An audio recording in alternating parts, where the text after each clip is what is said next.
Wondery Plus subscribers can listen to Crime and Sports early and ad-free right now. Join Wondery Plus in the Wondery app or on Apple Podcasts. In the depths of an Atlanta forest, a clash between activists and authorities ends in tragedy. I'm Matthew Scher, and on my new podcast, We Came to the Forest, we expose the hidden truths behind a shootout that left one activist dead and countless lives forever changed. Binge all episodes of We Came to the Forest ad-free on Wondery Plus.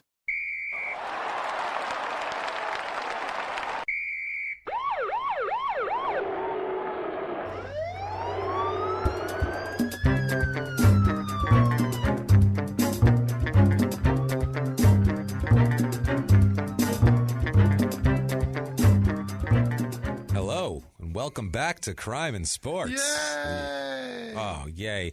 The yay is, again, Jimmy, the understatement of the year. This is more of a this is more like your yay should be physical. Yeah. You should be jumping up and down. I get that you wouldn't be close to the mic. I want to see a karate chop from you. That's how much enthusiasm you should have for this. Oh, my God.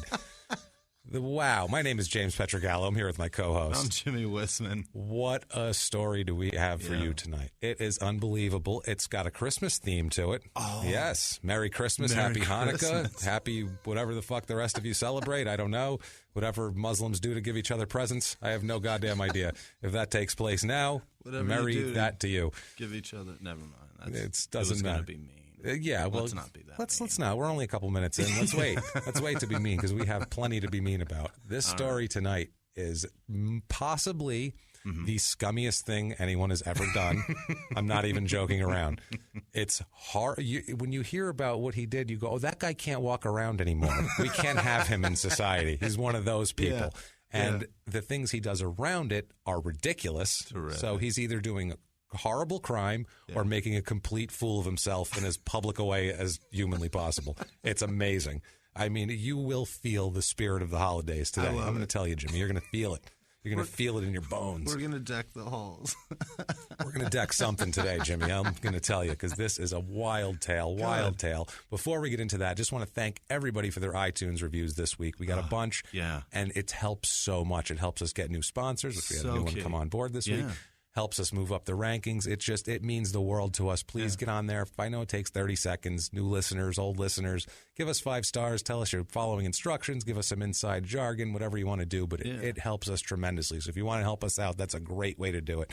And what James just said to you, that it helps us tremendously, we're not even kidding, because if you can hear the sound quality in our voices at the moment, you people that did iTunes reviews and listen to this podcast are the reason that this sounds so crisp That's right it. now. It's you guys bringing us here on your backs, and we appreciate it. We can't do this without each and every one of you. So and do on the your backs fucking part of all the iTunes reviews. Hope you enjoyed last week's insanity. Clifford Real quick, Etienne. though, let me say this. James puts in a ridiculous amount of effort, and a 30-second iTunes review pales in comparison to the sweat and turmoil that it causes him in his personal life. It does, man. It does. It's a lot of time, and it's. So just do it. Do James rough. A favor. Yeah, do me both a favor. Of us, both do of us us, all and a favor. you guys. Yeah. You guys, I'm sure you would want like this us to get out there. better. Yeah, you'd want us to get bigger and better, and be able to do better research and look things up that are crazy. Like I said, hope you enjoyed Clifford Etienne last week. My God, was he crazy or what?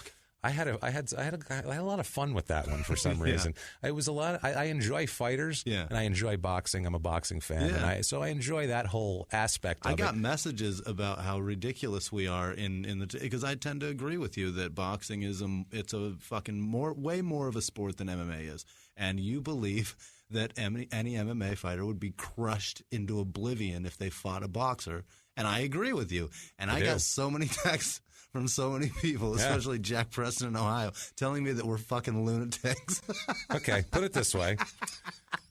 I'm going to very briefly, because we have a lot of people out. We have a lot of crime today. Very briefly. Okay, let's set this scenario up. Now, my scenario was Mike Tyson, 1987. Okay, Mike Tyson, 1987, with tiny UFC gloves on, is standing there, and a man. First of all, no one in the UFC is a boxer of that level, or else they wouldn't be in the UFC. They'd be boxing. Okay, there's a big. It's kind of like, have you ever seen a major league pitcher throw a ball and you watch him in the bullpen and you go, whoa, what? You hear that pop in the glove and you go, holy shit. And like the guy who like you would know and you would play softball with that throws really hard is nowhere near that. That's what we're talking about in boxing ability. Right. Now, the UFC guys can wrestle, obviously, and they can lock people up, and they can kick, and they do all that. But to get within range of touching Mike Tyson, you'd have to get within range of his hands, which would make you dead. Right. So it's over. And then if you do latch on to him, guess what? You're in range of his hands, and he's going to punch you until you have a hole in your skull. I don't care if you're choking him or not. If you latch onto him on one side, guess what? He's got another side that he hits equally hard with. Oh, and his neck is bigger than his head also, so good luck choking him out. That's good luck with that. Hilarious. He has no neck. It's just a head attached to shoulders by one giant muscle. There's nothing to choke out there. But never mind UFC, boxing. Move forward. What we do have this week is another fighter. All right. Not a boxer. We have an MMA fighter this week. Great. One of the shittiest MMA fighters in the history of MMA. And he is a trip. And God, what a complete, utter piece of human garbage and disaster. Unrepentant piece of shit. It's Joe's son, everybody. Yes. Let's welcome Joe's son to the crew. Joe. You utter piece of garbage. Man, wait till I tell you what he did. Fuck, man. This is one guy I was researching, just shaking my head going... God damn it, I want to kick this guy's ass, you know? And then I was funny because I was watching his UFC fights, and as he's getting beat, I'm like, good, kick his fucking ass. Yeah. You're like, I want to kick his ass. Then you watch him losing, and you're like, I think I can kick his ass. I might be able to take him, actually. This isn't bad. Well, we're talking about Joseph and his middle name, Hyung-Min Son. Oh, boy. And that makes an Asian man. He is an Asian fellow. Super yes, Asian. He is. He's born in South Korea, as a matter of fact. Right. So that's pretty Asian. Yeah. I don't know if you can get more Asian than being born in South Korea. Came to America at a young age.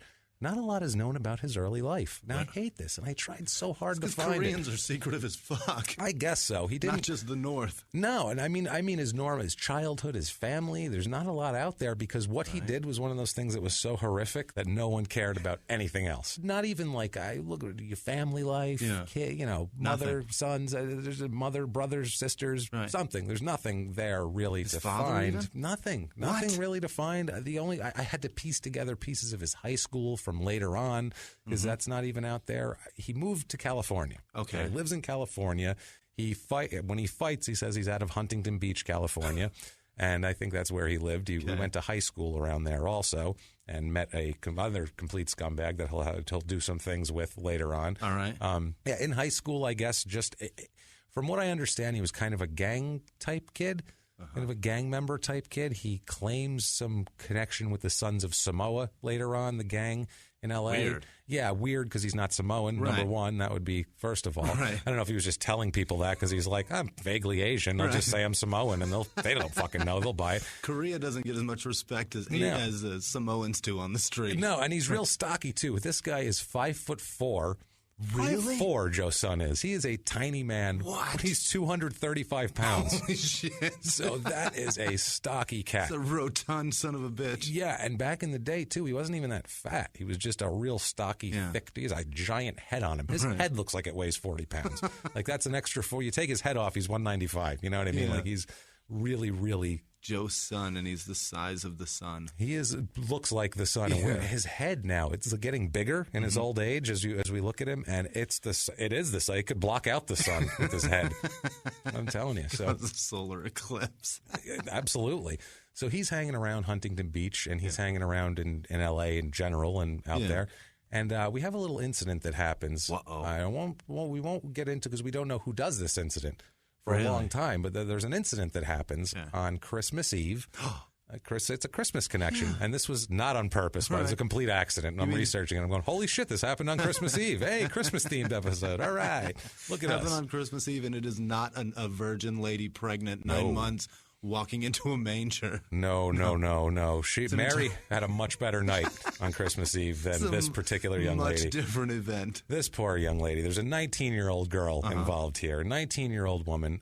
She's a Huntington Beach resident. Okay. She lives in an apartment. She's out hanging out. She goes out that night. She goes out that night with her friends, and they go out and look at Christmas lights. Oh. You know what I mean? And she's a lovely night. She's a lovely night. She calls herself like a self-described rocker chick. Like she liked to go out and like go to shows and stuff like that. Do a little coke. She looked like a nice girl from the pictures. Like I saw, she just looked like a nice 19-year-old girl. She had a little tiny dog that she took places with her. And this was in 1990 before it was really douchey to bring a tiny dog play. This is pre-Paris Hilton. Fuck Paris Hilton, right. This is pre that. This is just a girl with a tiny dog. Right. And she takes it around and she cares about it. This girl might have started it, yeah. But anyway, she is... this night on December 20th. It's the early morning of Christmas Eve, so it's the night of December 23rd. But when this happens, it's Christmas Eve. She is kidnapped from her apartment complex. Oh, my God. Yeah, she's kidnapped from her apartment complex, pulled into a car. Not to be shown Christmas lights. No. She would really want to see Christmas lights because she was kidnapped, thrown in a car, driven around, raped, tortured, and dumped. This poor Jesus. woman. It's horrible. One of the worst stories I've ever heard, and we'll get into details of it later. But that is a terrible evening. One of the worst stories, period, I've heard from somebody. Just complete the worst shit that could happen. She says there's two suspects in this. One is a Hispanic male, 19 to 25. The other is an Asian male. Oh, weird. 19 to 25. Yeah. Also not too tall in stature, stocky. Right. That's a description of our Asian fella here. So we see where this is going eventually. But it's she's left for dead, like I said. Yeah. She's found. She basically runs up to a house in a random neighborhood. She is naked with a jacket on. Oh, goodness. Begging them to call 911. Please do. They call 911. Yeah, she goes to her parents, to the hospital. Her parents come. Her little sister's 12. She's there. It's like, oh my God, it's ridiculous. And I did some research, and we can talk about this. I'm not going to mention this woman's real name. She's not real into wanting her real name out there, and she's a victim of something. And you know what? We don't need to do that shit. We're not reckless. No, we're not Skip fucking Bayless, and we're not going to go fucking spouting bullshit. Here we go again. Yeah, fuck Skip Bayless again. Jesus Christ, have some pride in yourself. Have some goddamn pride. Now he's making fake Twitter accounts this week. Did we all catch this? That's so crazy. Break away from rape and torture for 1 second. This asshole's making fake Twitter accounts to pump himself up. Are you kidding me? That's the epitome of just an egomaniac. He needs people to say nice things about him so much that he'll even fake it and do it himself. Here's what you can do if you want people to say nice things about you. You have a platform on television. You can do your goddamn job, do some journalism, go on television, present it well, and then guess what people will do? They'll think you're good at your job rather than call you a douchebag How constantly. About this? Get a partner that genuinely enjoys your company, and then maybe they'll say nice things. James, you're a wonderful man. I'm enjoying You're not a this. bad guy, Jimmy. They like hanging out with you. It's a lot of fun. It is. No, and the thing that bothers me the most about the Skip Bayless thing, he pisses me off, Jimmy, like nobody else. And I saw articles defending him this week because that's the thing. Obviously, if everyone's like, he's a douchebag, someone's got to write the anti-article so that way they can be different. And then, hey, I think I'm a different kind of thinker. I'm against the grain. Well, what about if we see it from a different angle? Yeah. No, from every angle, Skip Bayless is a piece of shit. Yeah, a volcano could erupt and kill an entire village, and there'd be stories about how tragic. There'd be one guy saying, like, well, it's not that bad, actually, because, these people wanted to die. And ridiculous. When volcanoes overflow like this, then the ash creates a very fertile ground. We're going to have lots of lush trees eventually. It's not bad. That's the type of bullshit. They were putting an article out saying that, well, you look at him more like a wrestler, they were saying. Literally, look at him more like a bad guy wrestler. Like you root for him to lose? Like he's trying to get the crowd pissed off. That's his job. Christ. He's the guy where everyone goes, oh, it's good. No. That's giving him way too much credit. That's acting like he has a plan and a thought that he's putting forth. No. And a talent further and beyond fucking just talking and spewing horse shit. Yeah, no, he just spews horse shit. That's what this guy does. He spews his bullshit, and he goes out there, and then he makes up fake Twitter accounts to say what a great journalist he is. So we don't need Skip Bayless, and we're not going to do a Skip Bayless tonight and say this poor woman's name.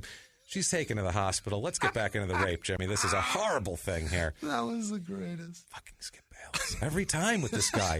He keeps coming up. I can't help it. Life. Guys, I don't want to keep talking about Skip Bayless. I really don't, because we're giving him too much credit. And this is what the articles are saying. This is what he wants. He wants people to hate him. And he wants No, he doesn't. No. If he did, he wouldn't be putting out things saying he's good. He doesn't want to be hated because he was a, quote, legitimate journalist at one point. So now he's turned into a professional wrestler. Is that his excuse? I've given up on journalism now. I mean, fuck, man. I mean, I feel like it just bothers me that I feel like we do better journalism than some of these people, and we are jerk-offs. That bothers me. You broke something that I feel like somebody should listen to 2 podcasts ago when you connected those two things. Yeah, in no time flat. That's. But I mean, I don't know. And Skip Bayless was in Dallas, so it's his fault, and I blame Skip Bayless for missing Larry Bethea. So anyway, this poor nameless woman. Yeah. She is taken to the hospital. They do the rape kit on her, the whole deal, to collect any kind of evidence they can. And remember, this is 1990, so it's not the same exact kind of technology and, kind of gathering techniques that they have today. But DNA is around. DNA is around, and it's a new thing. So they're collecting everything, and they're saving it, basically. No, I don't know. Maybe you can get DNA off that. We'll give it a shot later. We'll figure it out. Yeah, back then, too, they discussed that they did not have a great database of DNA back in 1990 because it was new. So they weren't collecting DNA from people. They had DNA from very few people. Right. Anyway, she goes to the hospital. In addition to the rape, obviously, the horrible thing that is, she also had a hurt shoulder, scratched eyes, dislocated jaw, several loosened teeth, and hearing loss from head trauma from being hit in the head. Oh, my God. So, this poor woman had as bad of a Christmas Eve as you can fucking imagine. That's the worst one ever. It makes the kid from Home Alone look like a walk in the park. Kevin McAllister should have just sit back and watch a movie and let Daniel Stern and Joe Pesci do whatever they wanted because it wouldn't have been as bad as this. Right. Daniel Stern was an idiot in the movie, and Pesci could just fucking mumble things. So. He could have hid in the closet and let them do whatever they wanted. This poor woman had no choice. She was just going about her business, this poor thing. Anyway, she goes back to her grandmother's house to clean up and be with her family and be, kept safe and all that. She has hair falling off of her head that was pulled out and just stuck there from dried blood. That's God. That's how brutal this was. This is brutal. This is and any assault like this is going to be brutal. But this is particularly evil.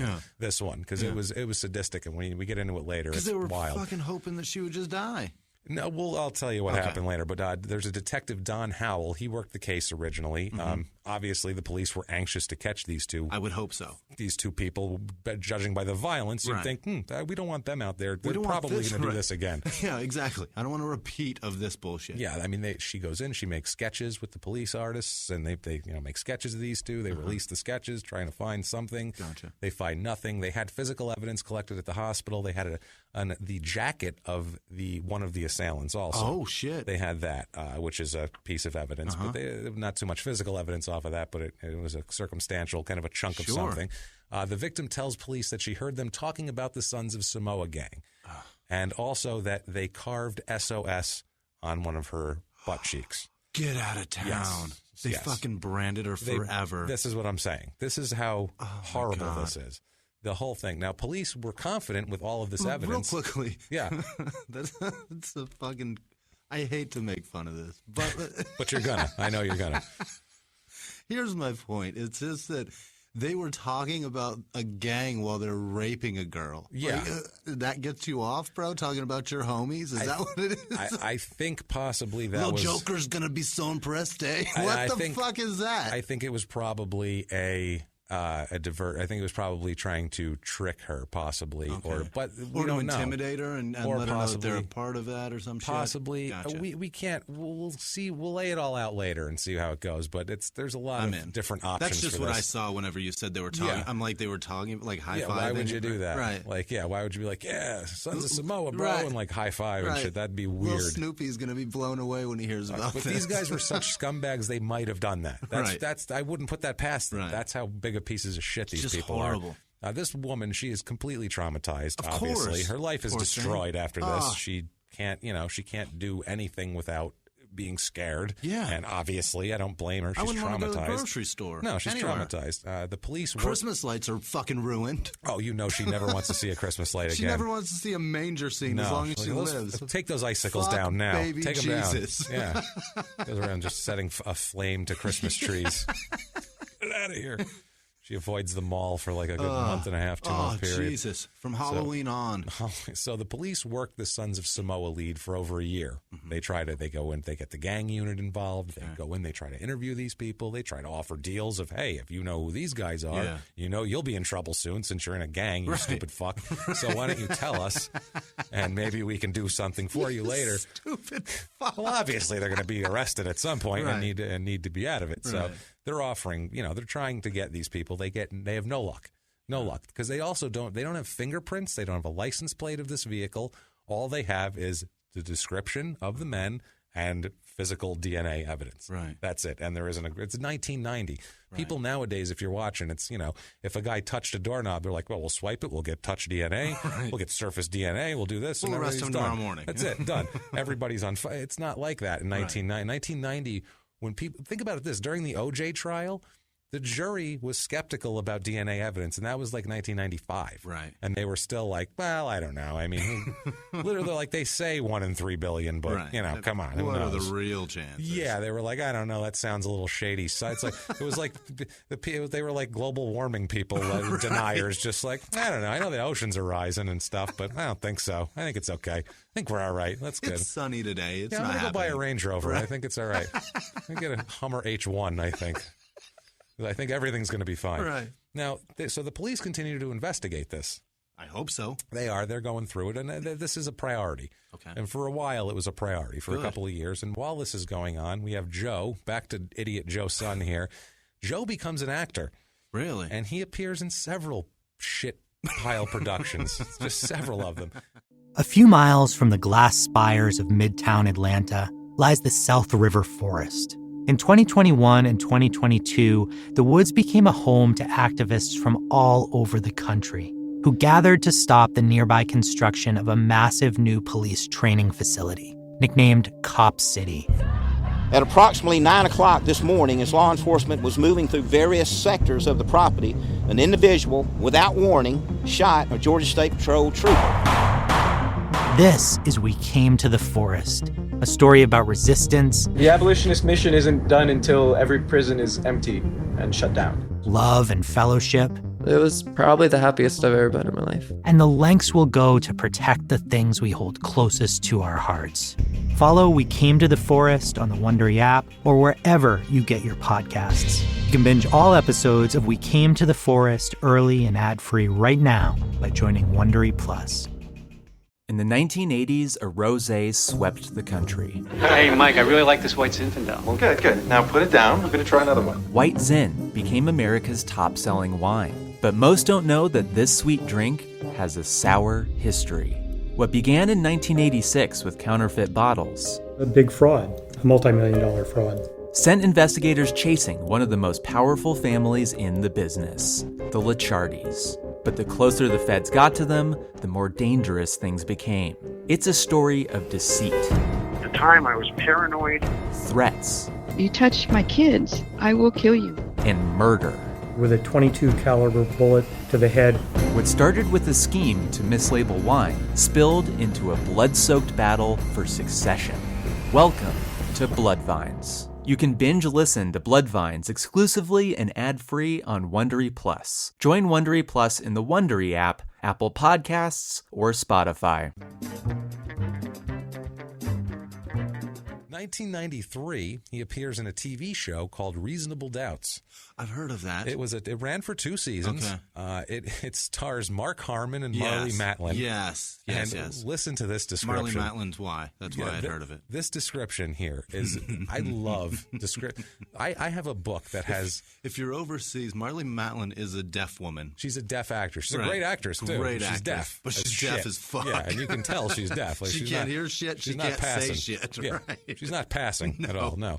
She's deaf, and Mark Harmon is He's the NCIS guy. Right. There you go. That's who he is. And Mark fucking Harmon. Summer school and all that shit. Okay, Mark Harmon. So I have a book that has basically it's the primetime TV book, and it has every show that was on the air ever from the 40s to now. Where the fuck did you find this book? In a used bookstore. And amazing. It's so thick. It's like 5 inches thick. It's amazing. It's a coffee table book. It's the best book. And so I like to just randomly go to like, hey, 1965, let's see what was on a Thursday night. And look at these terrible shows they were putting out. Because most of TV is shit. Yeah. I mean, for every 20 shows they make, 19 of them are embarrassing, and then one of them is a hit. That's how it works. And it pays for the other 19 to be embarrassing. So this is one of these shows. It ran for 2 seasons, or 1 and a partial 2. Okay. Listen to the description. This is so bad. This is such... You can tell this is when shit was starting to change, when you couldn't have a cheesy show.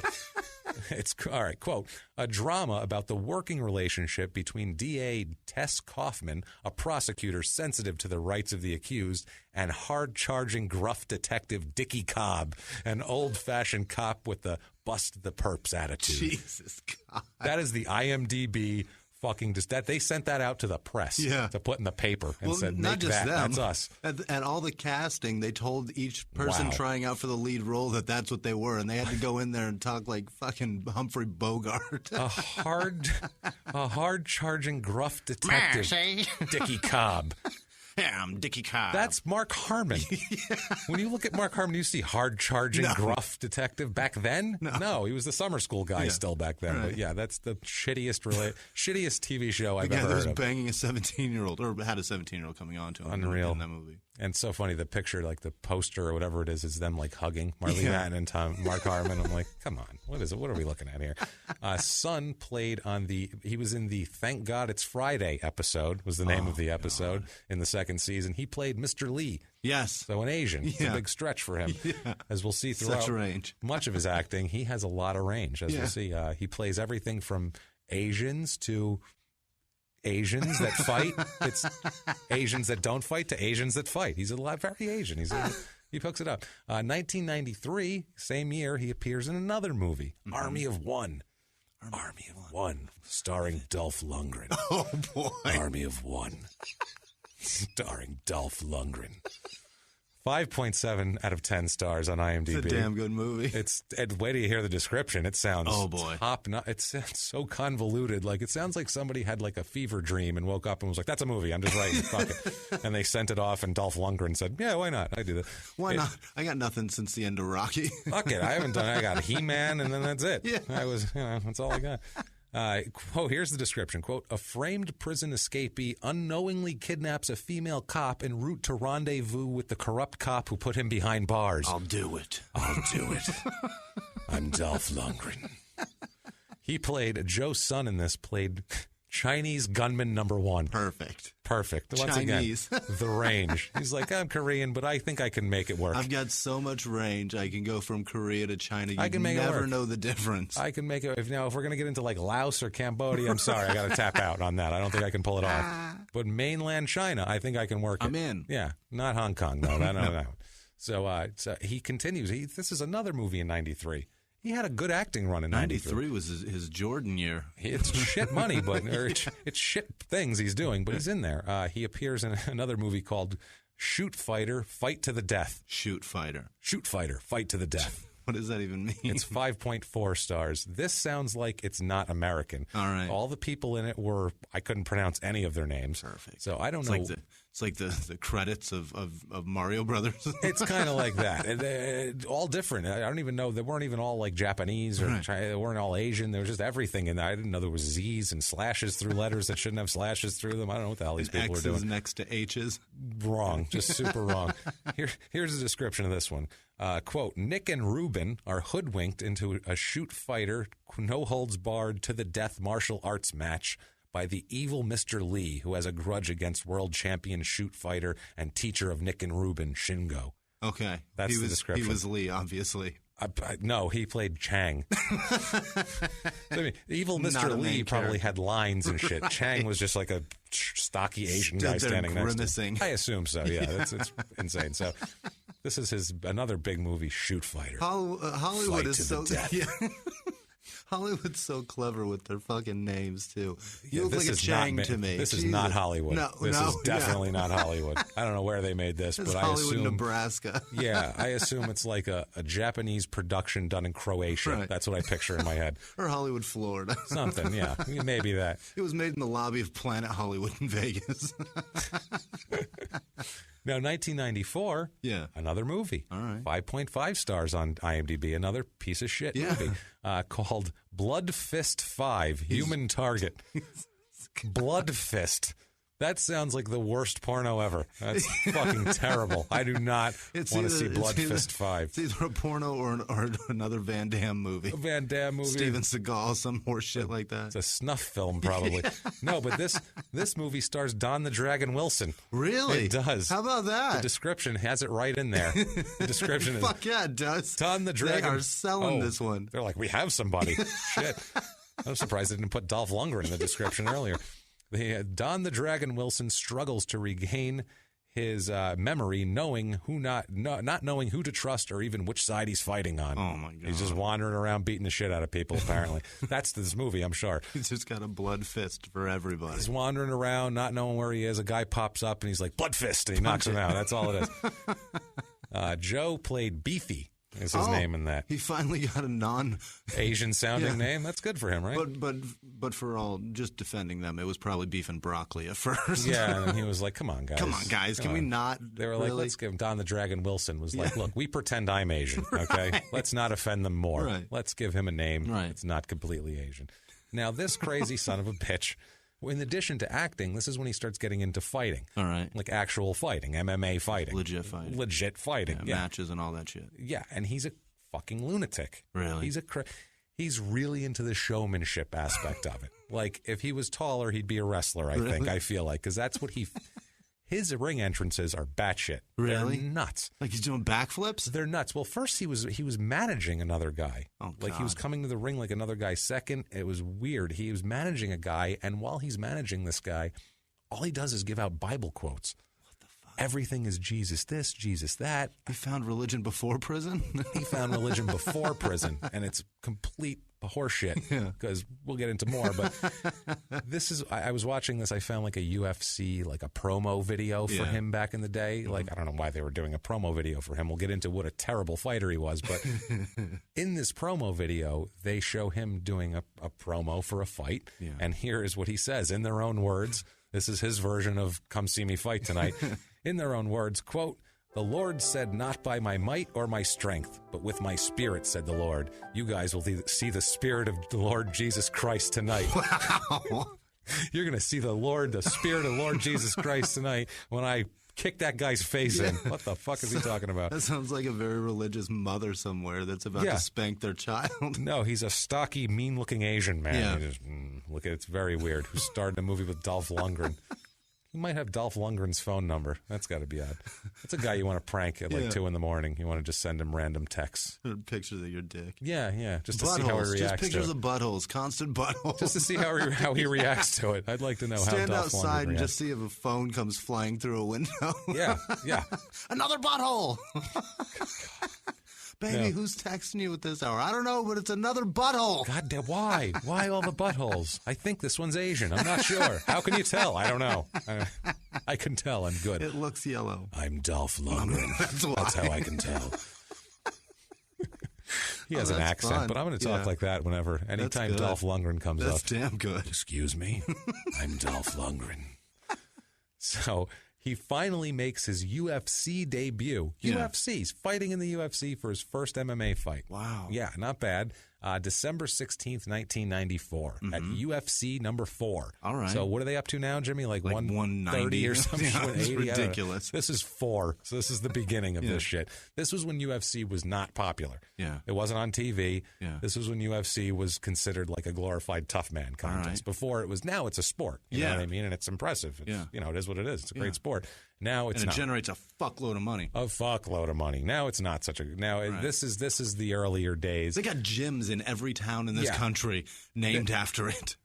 This is back when they had cards that didn't have the same rules. Even. Yeah, that's right. This was you kind of like an anything goes type of. You can take a street fighter and match him against somebody in Taekwondo and see who wins. See what happens. Right. Yeah, it was like taking two animals and the logo was so bad too. It was like this nondescript race of gentlemen that was it was a white painted figure that was like flexing over the words Ultimate Fighting Championship. Yeah, I remember that. Yeah, it didn't even say UFC. It wasn't even clever. It was just like an 8-year-old drew it up. They just threw people in the ring to see it was interesting. Yeah. What happens when a boxer and a wrestler fight? Let's find out. Yeah. It would be like if you just put like a bear and a moose together, and you're like, well, he's got horns, so that's going to be a thing, but he's got teeth and claws, so let's see what comes out on top. Horns or claws? Well, let's find out. And ironically, there was probably fighters, one named Moose and one named Bear. I'm sure. Yeah. We had a black rhino and a black bull, I think, was the other guy. So, I mean, if there's a rhino, there's definitely going to be a moose and a bear. For sure. So UFC 4 is in Tulsa, Oklahoma. All right. Once again, one of our most metropolitan of places. If you're from around the world, that is not the best place you want to be. Tulsa, Oklahoma. I'm sure it's fine, but it's not the most glamorous location for a major fight. But back then, they're just looking for people who want to watch an ass kicking. He fights Keith Hackney. And they found it in fucking Oklahoma. Those people love an ass kicking. Oh, yeah, they love it. Yeah, kick his ass. Yeah, they're into it, man. They want to see a good ass kicking and then have some steak, those people. So he fights Keith Hackney. All right. In this fight, I believe this is the fight where he comes to the ring with a giant cross on his back. What? He comes to the ring with it's a fucking cross. It looks like it weighs 50 pounds. It's Holy thick. Shit. It's huge. It's made out of like railroad ties, this goddamn thing. And he's walking to the ring like he's like... It's not on wheels? No, he's like actually carrying this shit. I know, and he's looking like he's like leaning forward, acting like... I don't know if he was doing like a little Jesus, like, play act, or I don't know if he was like acting it out, or if he really got I need like a 200-pound cross, so it looks heavy. I need a workout right before I fight. Either way, he comes to the ring with a cross on his back, which says a lot about him. Like, I have all this to bear. Right. No, you don't. It's your first fight, and you're a jerk-off. You're a complete scumbag jerk-off. So he loses this fight pretty handily. I think I've seen this. You probably have. This is the one where he lost. The fight was called, it's a TKO in the first round, 2 minutes and 44 seconds into the first round. Oh, Jesus. It's TKO, and on the side of it, and all the sites where you can find this sort of thing, it says, parentheses, grind strikes. This is a fight you absolutely want to look up on YouTube. Yes. It's a quick fight, and it's basically one man getting another man on the ground and punching him in the dick until he can't take any more punches in the dick. That's the fight. The whole fight. That's it. Ready? Just beating his dick. For the Christmas episode, just decking the balls. Decking the balls. There you go, you scumbag fuck with your goddamn pun. There, you got it in now. Shut the fuck up about it. No more. No more. Deck the... All right. I'll call in Dolph Lundgren on here to give you a blood fist. See what happens then. Just drilling him in the sack, though. He is punching like 19 strikes. Yeah, when you see the guys just like rabbit punches, he's just hauling off and wailing on his nuts. And that's what that sport was then. You could punch anywhere. You could eye gouge. You could bite. You could do what the fuck ever. Yeah. Just win the fight. And they were punching the dicks. He ended up doing some throat move and making him submit. But I think he could have done anything. The guy's balls were mashed potatoes at that point. You know what I mean? He could have done anything to him. So funny. He could have went and just caressed his head gently, and the guy would have given up. I'm like, I can't feel my dick at all. So it's all numb. When you hear the rest of the story, you are going to want to go back and watch him get his dick beat off. Let me tell you something. You're going to want to watch him dick beat off. And not in a good way. Jesus not in a good way.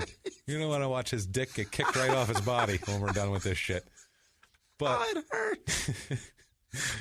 Dicks are so funny anyway. They are funny. But getting punched in it not many times is not funny unless it's a piece of shit. Unless it's a guy who, it's like the karma couldn't be better for it, honestly, because this is 94. He got it and deserved it then. Absolutely. Also in 94, guess what else he does? He's in another movie. Oh, my God. He is in Bad Blood, starring Lorenzo Lamas. Yes. That's the pinnacle of success. Lorenzo Lamas. And another Grease reference here. He was in Grease, too. He was the dumb guy that Sandy went out with when she was not banging Danny Zuko. Right. So anyway, Lorenzo Lamas, this is the big star of the movie here. Yeah. So you know it's quality. Yeah. It's a Lamas, guys. Come on. You know it's good when it's a Lamas. So fucking handsome. The description of this one has 4.7 out of 10 on IMDb. Ooh. So if you're under 5, you're in bad... His numbers are sliding. Bad waters, man. The description of this is, quote, a trucker, Lamas, has to come... Oh, so convincing. That's the one you cast for a trucker. Yeah. A trucker, Lamas, has to come home to help fight mobsters after his brother stole $5 million from them. Oh, my God. So that's this piece of shit movie. Wow. Why are you coming home? Tell him to take the $5 million and go somewhere, and you can both stay away from wherever the hell you were. Right. You weren't home to begin with if you had to come home. Yeah. And he's got $5 million. He doesn't have to be home. Continue he can be anywhere trucking, he wants. bro. Keep on trucking, brother.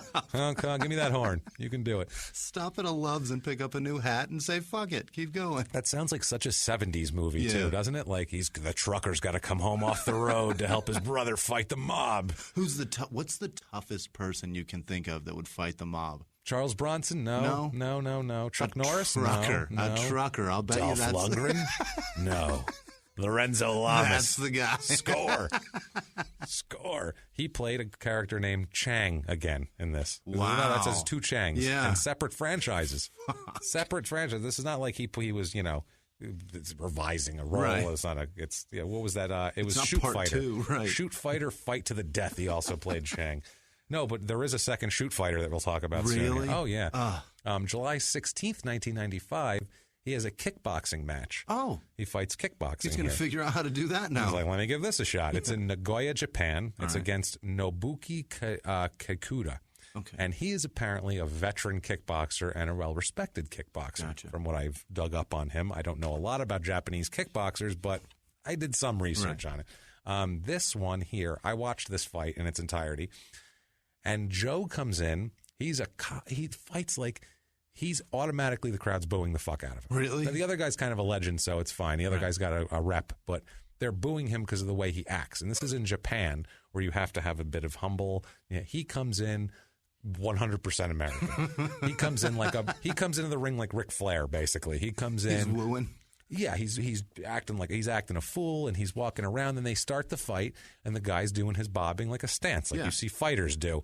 Joe stands there flat-footed, like with his chest out and his head up, chin out as high as he can get. Like I'm not 5'4". Yeah, like I'm not 5'4".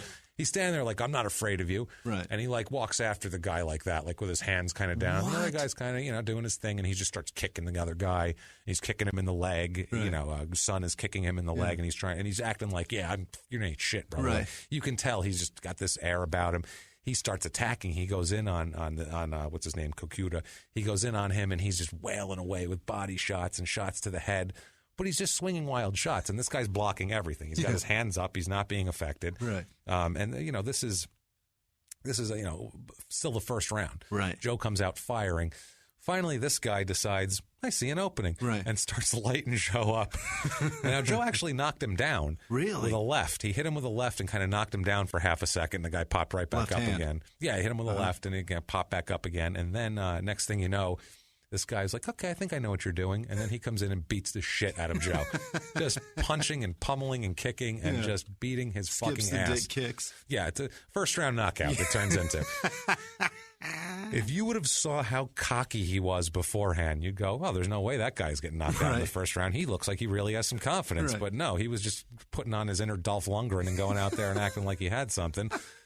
At the old K3 Grand Prix 95, which sounds like an amazing event. Sounds like a race. It does sound like a race, yeah. It does. And, no, instead it's guys beating the shit out of each other. It's a big, fat, short guy getting his ass kicked. And he outweighed the other guy by like 35 pounds, I want to say, too. And the other guy, he whooped his ass. If you watch this fight, the other guy, at first, Joe's going after him, and you look like, oh, man, this guy's, he better get aggressive because this Joe's going to knock the shit out of him. He was just biding his time. He said, this guy has no skills, and eventually he's going to open up, and I'm going to pound him into the fucking ground. Terrific. Now, the mid-'90s, at this point, around 95, the police stop investigating. Okay. The kidnap rape that we talked about earlier, they stop investigating. Case goes cold. After a few years, no matter what, cases go cold because they have no leads. If they have no leads, who are they going to talk to? What are they going to do? They just had nothing else left. You can't keep talking to the same fucking people. No, they went into the gang for a year. They did all this shit. They tried their best, and they could not find anything. They couldn't find anything, so that was it. Horrible. It's horrible. It goes poor cold. Girl. Yeah, and she's thinking, well, she's got no closure. No, and she's thinking it's been 5 years. What am I going to do? At this point, she tries to get her life together. Yeah. She had been having a horrible, horrible time. Yeah. 5 horrible Christmases. 5 horrible Christmases. Just a horrible time. She ends up moving out of California. I would, too. And she said that was like a huge weight lifted off her because she felt like they were behind her, basically, because she didn't know they were out there. And she felt like there's probably still here. Yeah. And they've got no reason to leave. That has to be scary, too. If you've been assaulted by someone of that nature, and we're going to get into the details of it, and they're horrible, I would be afraid that what if they come back? Who knows? You didn't know they were coming the first time. Yeah. How would you know? You know what I mean? So I can't imagine the trauma this lady was going through with that. She moves away. She ends up getting married to an old high school friend of hers she contacted, and they stayed together ever since. They got married. She had 4 kids. Wow. Ended up having 4 kids, twins, had a set of twins. So, I mean, she established a life for herself. She moved away from California and somehow found somebody she went to high school with. Yeah, exactly. That's pretty weird, impressive. Right? Yeah, it's strange. But, good for her, though. Pre-Facebook. Trying to put her life back together. And meanwhile, Joe is appearing in the Shoot Fighter 2 is his deal here. And that piece of shit got a sequel. That's fucking crazy. This is 4.8 stars on IMDb. And you know what? We're not even going to give the description because it's basically Shoot Fighter 1 with Nick and whoever fucking somebody's mad at their Nick boss. And Ruben. Yeah, except now they're like, I don't remember what it is, but it's the same fucking plot, basically. Same character, same plot. convoluted horseshit. The first one sucked. Let's make a second one. Let's go. And the second one always sucks too. Yeah, and so he was in Shoot Fighter 1, but he did not play the same character. He did not reprise his role. Because I think wasn't Shoot Fighter 1 where he was like Chinese gunman or some horseshit like that. Yeah. You will never guess his name in this movie. His character name. Did he get Chang? No. His name is Lance Stewart. What? Lance Stewart. That's what? We got a short, pudgy Asian guy. Right. Lance Stewart, I think, is the right name for him. Did they have like a sudden conscience? So we can't name all Asians these weird fucking names anymore. We got to give them something more Christian, more just wholesome name. Lance Stewart sounds like a local news anchor. Right. You know, this is Lance Stewart, live from Portland 5. I'm sorry, I've got some kale in my teeth. Lance Stewart coming at you live. Lance Stewart. I can't even Lance Stewart. We got the weather in the news. Who would look at him and go, Lance Stewart? That's the guy. Weather and you wouldn't look at him. Weather and traffic on the 5s with Lance Stewart. If you met him and he said Lance Stewart, you go, really? What? Really? Stop fucking with me. Really? No, seriously. What's your real name? Tell me it's Chang. Your real name's like Hung Wing Mang Kwang Wigu, and you were like, I can't have that be my name, and you changed to Joe Stewart. Your name is not fucking right? Yeah, your name is not Joe Stewart. So he goes on. So you think he's got like 6 terrible acting credits. Basically, they're all awful. You'd think acting probably not his thing, right? I mean, not to bash him too hard. That's 6 more acting credits than I've got. Very true. Very true. But I'd rest my laurels on this podcast more than those fucking 6 credits, though. That's true. He did a movie with Dolph Lundgren. Yeah. Think about that. I'll bet more people have listened to this podcast than seen those fucking movies combined. Probably, honestly. You're probably right. You're probably right. I know Dolph Lundgren's mother probably saw it. She was like, honey, it's very good. Right. It's very good.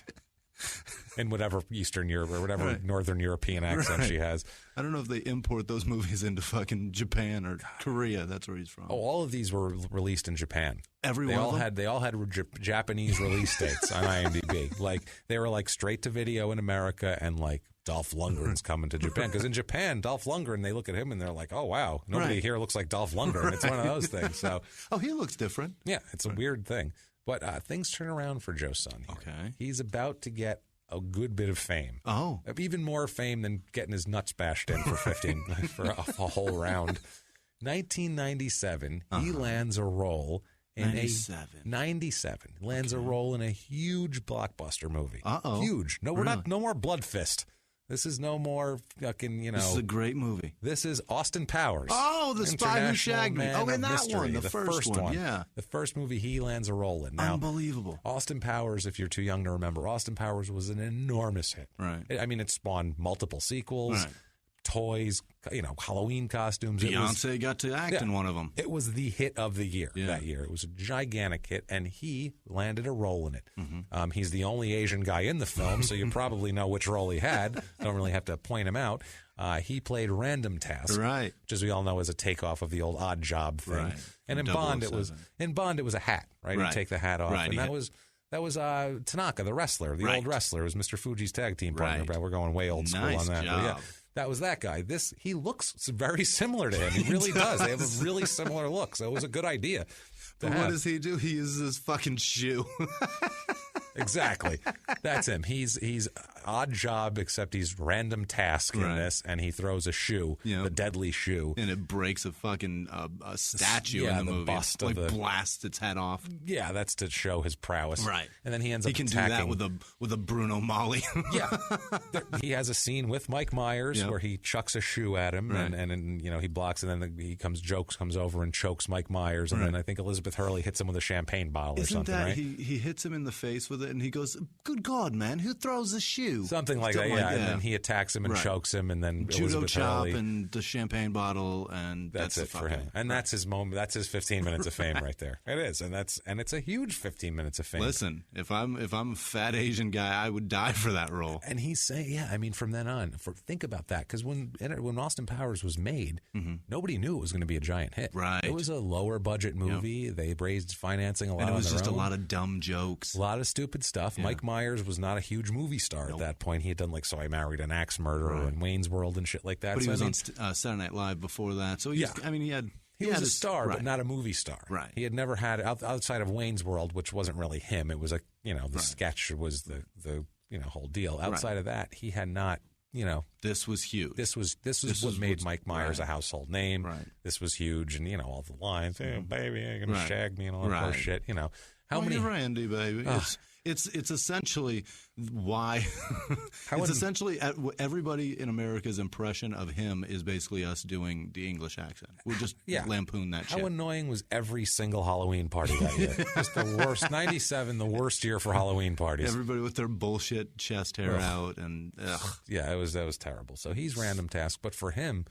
No, he's famous. Yeah. He had no lines. Right. He just choked a guy, and he's famous for it. He said nothing, and he threw a shoe. Right away, if I just go, random task from Austin Powers, people know who that is. Absolutely. It's wild that he got that famous, and he continues to fight even after that. Really? The weird thing is, 97, this happens. He's in this movie. You would think this would be an opening for more acting work, maybe get out of the Dolph Lundgren genre, and he doesn't. This is it. He has no more acting roles. Nothing else. Nothing. It's the end of his career. You're in a huge hit, so now you get nothing. Right. I don't know how that is. It's weird because this movie got him this movie, got him this movie, and then he does a big movie, and he's not even in Blood Fist anymore. He doesn't even get that. And now he's typecast forever. He might have thought that maybe he thought that I'm not going to go back to those shitty little movies. Right. I'm big now. Right. And then he never got another job again. He's out there up for the same roles as fucking Tom Cruise. Absolutely. That was 97. Right. And then in 2002 we go to now. So that's 5 years later. He has had no other acting roles, and he hasn't had another fight since then. I don't know what the fuck he was doing. What? Basically. I have no idea what he was doing. There's no info on that.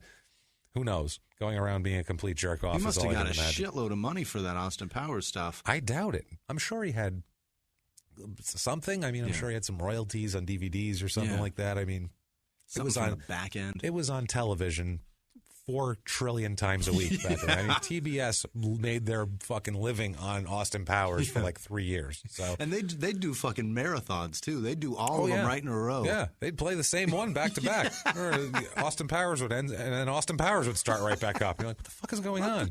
I just saw this fucking movie. They literally would be like, we're going to play 3 Austin Powers in a row. Like, why? Who's watching that shit? And then after that, we're going to play Con Air, and then we're going to right the fuck back to that shit. Right back to that. Also, too, you can check on AMC for Tombstone over and over and over and over. That's a great movie. That I can deal with. I'm all right with that, too, honestly. That's a damn good movie. That's the best movie ever made. If it's on, I'm watching it. I am, too. So, and I have it on DVD. I'll keep watching it. Mm-hmm. I'll watch it with the commercials. I don't give a fuck. It's fantastic. Yeah. So we get to February 22nd, 2002. Mm-hmm. And my birthday again. He's fighting again. Fucking podcasts back to back of again. Shit happening on my birthday. Of idiots doing stupid shit on your birthday. I think they were both fights too. Yeah, they were. They were. This one he is in Tokyo, Japan. So he's back in Japan again. It's for Pride. Okay. Pride, the company Pride, fighting. It's the best volume 1 of Pride. So this is early Pride here.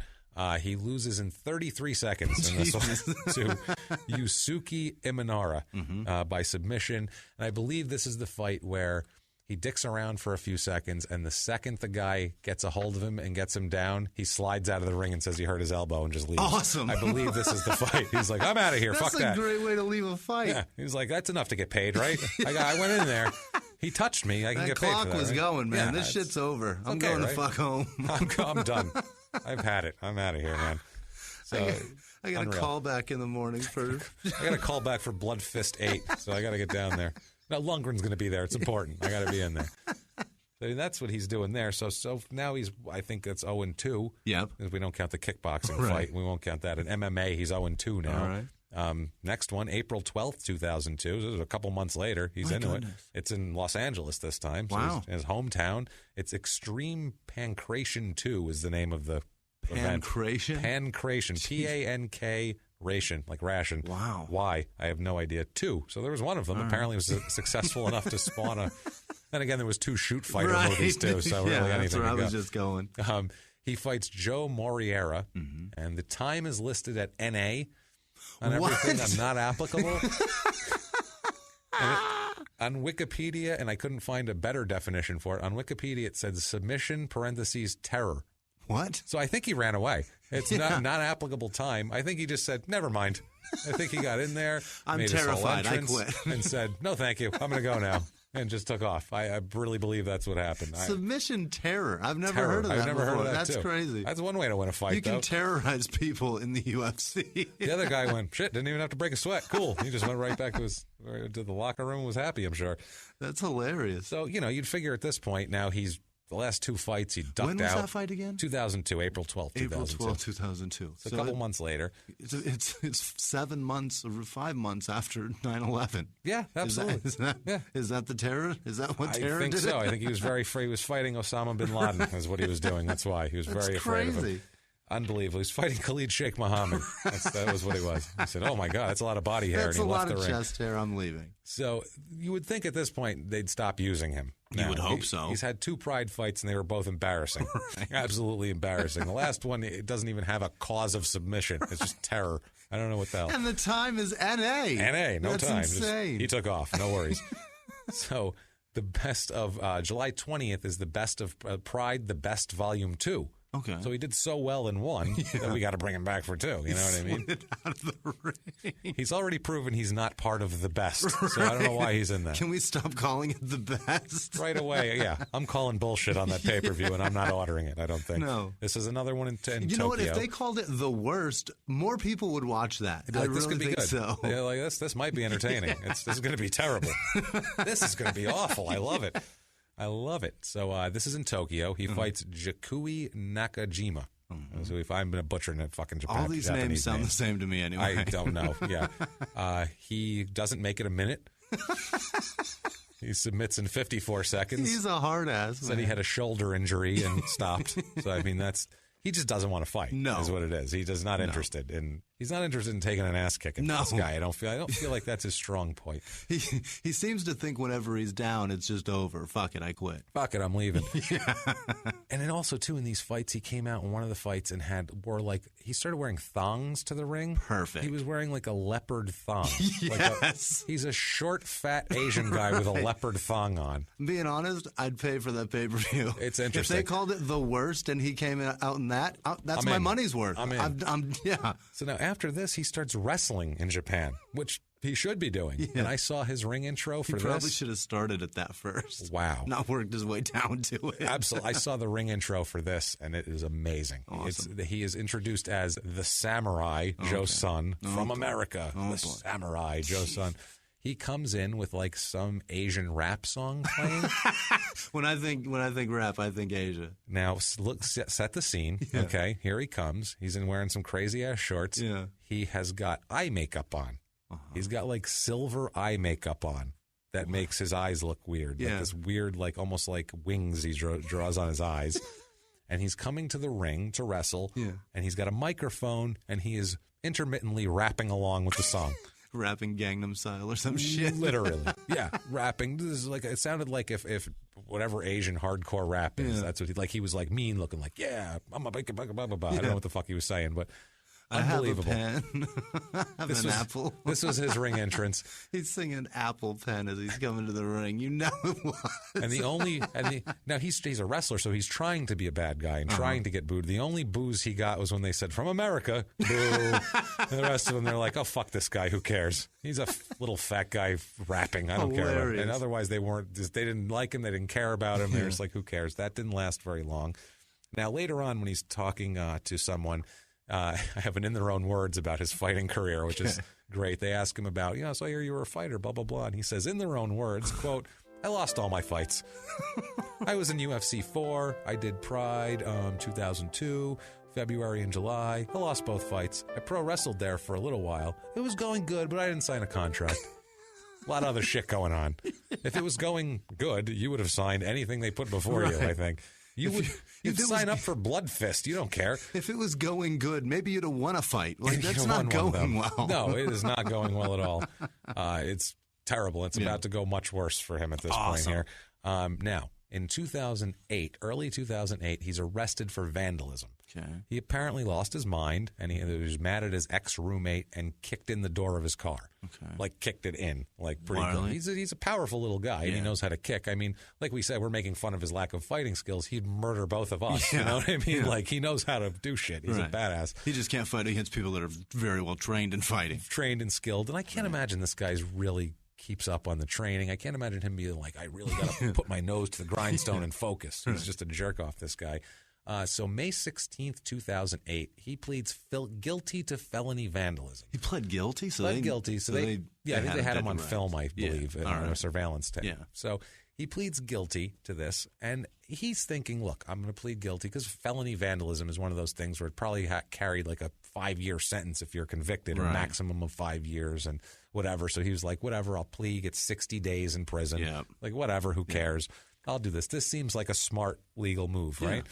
Not so smart, though, for him, and we're going to find out why here. He's placed on probation also after the 60-day period. Yeah. I've already got it. I already know what's going on, but keep going. He's given 90 additional days for the probation violation. Okay. Apparently, he did not keep them up to date on where he was living. Okay. He was moving around, and he needed to keep his probation officer abreast of this shit, and he didn't. So they violate him. He gets another 90 days for that. Also, too, there's a prop that passed, a proposition in California. Fuck yeah, it did. Prop 69. When you're a felon, what happens? Well, when you're a felon, you have to give a sample of your DNA. Uh-oh. That's a problem. When he's brought in, he violates, he still hadn't given it. And then, so he violated, and they brought him in, and that's when they took it finally from him. So they didn't even have it before that. Now, this is we're August talking 18th, about 2008. 18 years after the fact. 18 years. So.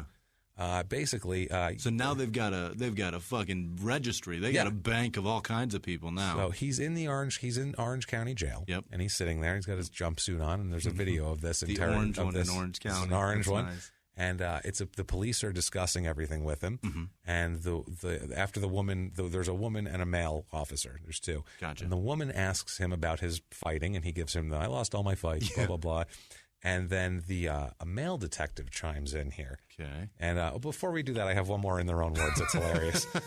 It's hilarious. Because she asked him about his movie thing too. She's like, I hear you did some acting, and he says in their own words, quote, I do comedy, play bad guys sometimes. Did you see Austin Powers?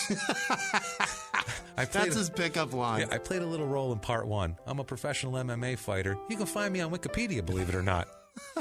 Believe it or not, he's on Wikipedia. I've got a Wikipedia page. I'm kind of famous. Yes, he does. I'm kind of a big deal. Can I buy you a drink? At this point, yeah. So and it's just like a normal discussion. The whole time she asks him about his fighting, asks him about his acting. He's like, yeah, blah, blah, blah. And then the male detective off camera chimes in, and he says, quote, okay, Joe, let me tell you what the deal is here, okay? A young girl, 19 years old, late at night, early morning of Christmas Eve, December 24th, 1990, driving home to one of those big apartment complexes out on Brookhurst. She parked in the carport. 2 guys jam her in the carport. They grab her, throw her in the car, drive her some distance away. Joe says, that's bad. That's his response. That's bad. Yeah, his butthole just tightened. He's like, I should send a picture of this tight butthole to Dolph real quick. Yeah, it's 3 a.m. I got to send him one. This shit's impressive right now. I'm going to bank this one for later so I can send it to him. The policeman says, it is very bad. And the DNA tells us it's you. You're fucked at that. You know what Joe's answer is? Wrong guy. Wrong guy. Have you seen many Asians? Because we all look alike. We all look very similar. Totally look Wrong alike. guy. So they show him a police photo lineup. That's the only time in the history of Asians looking alike that one probably said it. Yeah, he's like, no, we all look alike. You know what I mean? No, it's probably this guy. Who knows? Fuck, there's a lot of us. Yeah. I fought a bunch of them. There's a lot of guys named Joe Sun, too. I'm sure of it. It's fine. Look, the whole cast of Blood Fist 5. Just look at any of those guys. They're all the same. So Joe says, wrong guy. So the police show him a photo lineup sheet. Yeah. You know how they make with 6 pictures on it, and 3 on top, row 3 on the bottom, and they make you pick one out, and we've all seen Law & Order. Police ask him, you recognize anybody in there? That's you, right? And he says, yeah, that's me on the lineup sheet. So the cop says, what we did, we showed that to the girl. We showed that to the girl who was kidnapped. And she goes, quote, 100% certain it's him. I've seen that face every night I go to bed. Oh. She said, that's the face I've seen of the guy who kidnapped me. One of the guys who kidnapped me and raped me. She never saw Austin Powers, I guess. No, well, we'll get to that, too. There's actually a reference to that. Fantastic. He says, just that alone screws you, okay? No doubt about it, okay? And the DNA is saying, yes, you're the guy, and you're sitting here saying, I don't know. That's my favorite, though. That's like You know when those mentalists like do like a magic trick with like numbers and shit, and they're like, "That's your number, right?" That's your number, right? Yeah. Now let me tell you something, and then they fucking show you some extra shit that makes it even more mind blowing. That's what just happened to him, and I guarantee it felt like there was a reptile lamp on his face when they said, "Let me tell you how we know that's you." See his face, and he's just like, "No, wrong guy." No. He's lucky for him. He has very non-expressive eyes because they're very small. His eyes, honestly, like not an Asian joke, racist, not an Asian joke at all. He has very thin eyes, Right. and he just kept the same face. And he's like, no, wrong guy. He's just trying to play it off like, no. You totally. thought you saw me, but it's not. Right. So the policeman says, "How's that going to fly, Joe?" So now he's put on the spot. Yeah. What does he say? In their own words? Let's find out. In their own words, quote, "This is scary, you know." I can't tell you something I don't know, and you say you have this evidence, and it's scary. I've never done anything like that. I have no idea what you're talking about. That's nasty. It wasn't me. That's nasty. That's nasty. Wow, man. That's not the response I would give. I'd be like, what the fuck are you guys talking about? This is bullshit. And he's just going, no. It's That's fucking nasty. unreal. So, all this shit has happened. He was in a blockbuster fucking movie. Huge. He's a famous guy. Even before that, when he did that, he was a normal person before he became a fucking asshole rapist. Right. You know what I mean? He's sitting there in the goddamn room there, and the police, they leave you alone to stew. Yeah. You know what I mean? They send other cops in there. Like, you go in and fuck with them and say a couple things and then they walk out. in, they're like, "I'm going to go get some cigarettes. You want some?" Exactly. No, I'm good. Mm-hmm. So, they do that, and then they come in, and through the door, it's the shawarma man. And he says, make fun of you. And he says, "How is it you've come to arrive here, huh? Why are you here? What you doing, man? You DNA all over, girl. Why? Police say you want shawarma. Police, you in movie with men from Saturday Night Live. Why? You do this now? I don't understand. No, why you come here? Why your sign say closed? You in movie with guy with chest hair. The girl go home. Once she inside, sign say closed. You go away now. You don't go try to get her, bring her in. What's wrong with you? She say she have money, then she no give to you. I've been there, but still, no, you no do that. You want shawarma? I no make for you. You bad man. You very bad. I'm very happy today. No. I didn't say closed. He's gone. So now, I had to do that before we got into the details of this, because this is fucked up, man. This is not cool coming up here. So now let's get into the details of exactly what happened and exactly what this pile of utter human excrement did. I feel uncomfortable now. We're going to call this girl Victoria. That's what she chose to call herself. There was a 48 hours special on this thing, which is interesting, and she called herself Victoria in that. So let's call her that. I like it. She was 19, like we said. She lived in Huntington Beach. Yeah. She, like I said, looked like a nice girl from all the pics, went out, did the Christmas lights thing. She arrived home at her apartment complex just after midnight, so now it's Christmas Eve. She noticed that the front gate to the complex was open.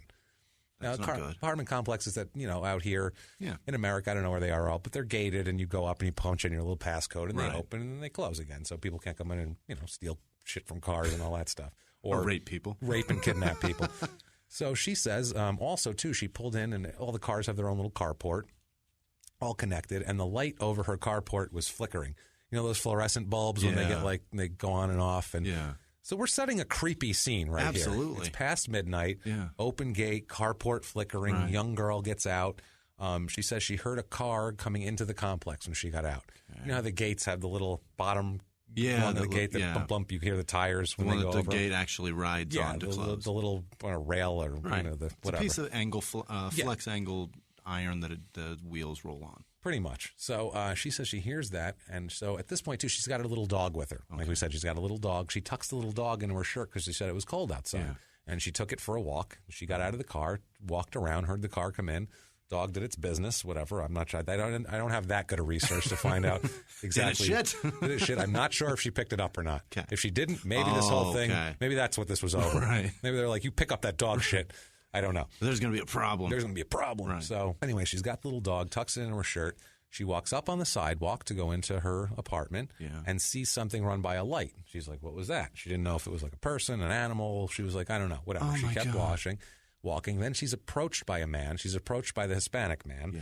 And she said he repeatedly said, excuse me, like he acted like he was all... Excuse me, I need to rape you. Excuse me, rape. The rape man is here. Yeah, he's got the ice cream truck music playing.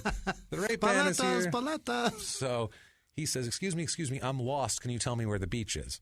First of all, it's 12:30. Not in her pants, sir. Not in her pants. It's Huntington Beach. Listen for the ocean and drive that way. You know what I'm saying? You'll find it eventually. Yeah. So at that point, she turns to talk to him. At that point, a second man, an Asian man, Joe's son, we find out, approaches her holding a cigarette in his hand, smoking a cigarette. She called him, quote, an intimidating Asian. Yes. Which he's a mean-looking dude. Yeah. And he flicks the cigarette. Did he crack his neck like he did in the movie? Yeah, exactly. Right, probably. He flicks the cigarette, and she says she remembers watching the cigarette go through the air, and then they both jumped on her. In slow fucking motion. She said she remembered watching it and watching it hit the ground, and at that point, one of them hit her from the back, one of them hit her from the front, and they sandwiched her, she said. They, held her so she couldn't get away. A gun is held to her head by Joe. Joe's son holds a gun to her head. She said the Hispanic man had a gun too. They both had silencers also. Oh my God. So I mean, that's serious. You can't even be like, hey, if you shoot me, everyone's going to fucking hear. It's like, you could just shoot me and leave me here and no one will know. So Joe says to her, whispers in her ear, quote, I'm going to fucking kill you. I'm going to throw you off the cliffs. I'm going to mutilate you so bad and throw you down the cliffs. Wow. We're not even doing it in their own words on that because that's just fucking disgusting. Wow. It's not even funny. It's just awful. She said the Asian man, she said Joe was calling all the shots. He was in charge of this fucking, this was his idea probably. She says he reached over and gouged her eyes, scratched her eyeballs basically. Jesus. Yeah, so she's like, he's being brutal. It's at this point when he scratches the eyes that the dog bites him. Yeah. The dog's in her shirt and she's being jostled around. Yeah. The dog bites him. So he's like, what the fuck is that shit? They didn't know she had a dog even. Her pussy bites. Yeah, whoa, what's that all about? Her eyeballs, they bit me. So she, at this, when they bite, they both back off and he's like, what the fuck? So she tries to run. As she tries to run, she throws her dog in the bushes. So she said, in case they tackled me or something, I wouldn't crush the dog. And as she's running, she is grabbed by the hair. Oh, God. And both men begin beating her now. And they pistol whip her right in the face, hit her in the mouth. That's what loosened up all her teeth. Jesus. Horrible, man. The Asian tells her that they will shoot her neighbor. They say, look, these guys pointing a gun at a window next to her house. And there's a light on in there. And Joe tells her he's going to shoot your neighbors if you scream. Wow. She says, quote, first one that hears you is going to get their head blown off and you're going to watch. So they're trying to play on her sense of don't get anybody else hurt here too. And, whatever. She's playing on a sense that she's a decent human being probably. Right. And so she, doesn't know what to do. And she said she was thinking about it for a second. And then they hit her again, kind of knocked her half unconscious. Next thing you know, she's being stuffed into the car, she says. And when she wakes up, they're driving and they tell her they're going to drive to Compton at first. And then they say, where are the Snoop Dogg? Yeah. Then they say, where are the cliffs around here? What? Oh, so they're not even from around there. All no. Right. Well, they are, too, because he's from Huntington Beach. I mean, that's what he's announced in UFC, from Huntington Beach, California. I mean, that's... Even in his UFC profile, he says, before he says the Jesus shit, he says, I'm Joe's son, I'm from Huntington Beach, California. Right. He should know where the ocean is. So anyway, he tells her she says, where are the cliffs around here? And she says, I don't know where the cliffs are because she doesn't want to fucking be thrown off a cliff. And he's already said, I'm going to throw you off a fucking cliff. So smart move here. The men pull over then in front of a random house. They pull over. And the Asian gets in the back. Joe, we'll just say it's Joe because it is. Joe gets in the back and tells her, quote, bitch, take your clothes off. I can't. You just beat the fuck out of me. Not something you want to hear while someone has a fucking gun on you. This is worse than Dave Meggett. This makes Dave Meggett look like a fucking gentleman. This is disgusting, man. Puts a gun to her ear and told her that he has no problem shooting her. He later on, he'll take the bullets out of the gun and count them in front of her as he puts him back in. Like he's fucking tormenting this poor girl. It's fucking horrible. This is horrible. This is the worst thing I've ever heard in my life. This isn't just like all of our guys up to this point who have been rapists, and they're all shitbag. If you're a rapist, you're a piece of shit. But I mean, all of these guys, they're a different kind of piece of shit. They're in there. They want to get whatever they have off, and then they fucking take off. This guy is enjoying not just that, but torment. He's living this and loving it. Oh yeah, and then later on. 12 years later or 8 years later, we all laughed at him. Try 18 years. Oh, 18 this happened. 7 years later. 7 years later. We all laughed at him and enjoyed him. Millions of people. I hate that movie so much now. You have to. He tells her, quote, I needed a beach girl for my Christmas present to myself. Wow. Then I'm going to throw you down. I want to make sure the cops see you. Oh, my God. What he tells her. So he's scaring the shit out of her, obviously. He knows what to say. Yeah. He's a real gentleman. She starts stopping at this point and thinking, how can I get out of this? Yeah. They're going to kill me. How can I get them to not kill me? She's a survivor. She's a fucking survivor. And she doesn't just give in. And she is a survivor, man, to get through this. And she says she has an idea. She had just gotten, this was back in the day when if you wanted a picture, someone had to mail you a physical picture of something. You can't email a picture or something. Right. She had just gotten a few days earlier a picture of one of her friend's babies who just had a baby. Sent her a picture, and it was in her wallet. Nice. So she's saying, that's my baby. I just had a baby. You can't, please don't kill me. I have a child, blah, blah, blah. She's thinking maybe this will do it. Right. Maybe what can fucking do it? She's trying every angle. She told him, you need to let me go because I have a baby. Right. I need to take care of my baby. And so whatever. He said he wasn't going to let her go after she saw him now. Right. He said, I'm not going to let you go now. I think his exact words were, bitch, I'm not going to let you go after you've seen me. So, I mean, literally, everything he said started out with bitch, which, number one, it says a lot about him. She said that she had a smart idea then. She said, you gouged my eyes out and knocked my contacts out. I can't see anything. Oh, brilliant. She said, I can't see anything. So you guys jumped me in the dark and scratched my contacts out. I couldn't fucking pick you out if you tried. Right. Like, I don't know you people. Right. Like, she's smart, man. She's trying. She said the men got very quiet at that point, like they were thinking about it. Like, shit, did she not see us? Fuck. She's got a point. This is good. So she was like, are they buying this? Fuck, like this is a pretty big decision whether are they buying this or not. It's literally what she said. Like, are they buying this? Right. Like, hopefully they're buying this because otherwise they're going to throw me off a cliff. Right. Then they took turns raping her. Oh, God. Holding the gun in her face, saying they're going to kill her. Forcing her to perform oral sex on them at gunpoint and sodomizing her and every fucking horrible thing you could do to a person, they're doing to her in the back of this car. Jesus Christ, I wish somebody would come out on the lawn or something in the house they're in front of. Where are the goddamn cops just accidentally driving by? Where are Tom Payne's fucking police officers? This is horrible, right? This gets worse. Oh, my God. How much worse can it get? The Asian, Joe at this point decides that he tells the other guy that he wants to rape her with the gun, too. Oh, Christ. So he does that, which is horrible. And this is after he reloaded it in front of her, so she knows it's loaded. Don't move. Too. So she's thinking... I can't squirm. This is going to go off at any moment, too, and fucking kill me. So she's like, what's the more horrible thing? Could this get any worse, basically? Which, no, it can't. No. So she's, freaking out about that. Eventually, they're done with all this, and they tell her, get out of the car. They throw her out of the car. Yeah. She's naked. Yeah. Out in the, outside. Right. Joe tells her to get on her hands and knees and puts the gun in her forehead. Okay? So this is not looking great at this point. No. And also, she's trying to look up and talk to him, and he's telling her, keep your head down, which that's a bad sign, too. She feels like he's about to shoot her, which is insane. Just then, the other man throws his jacket on top of her.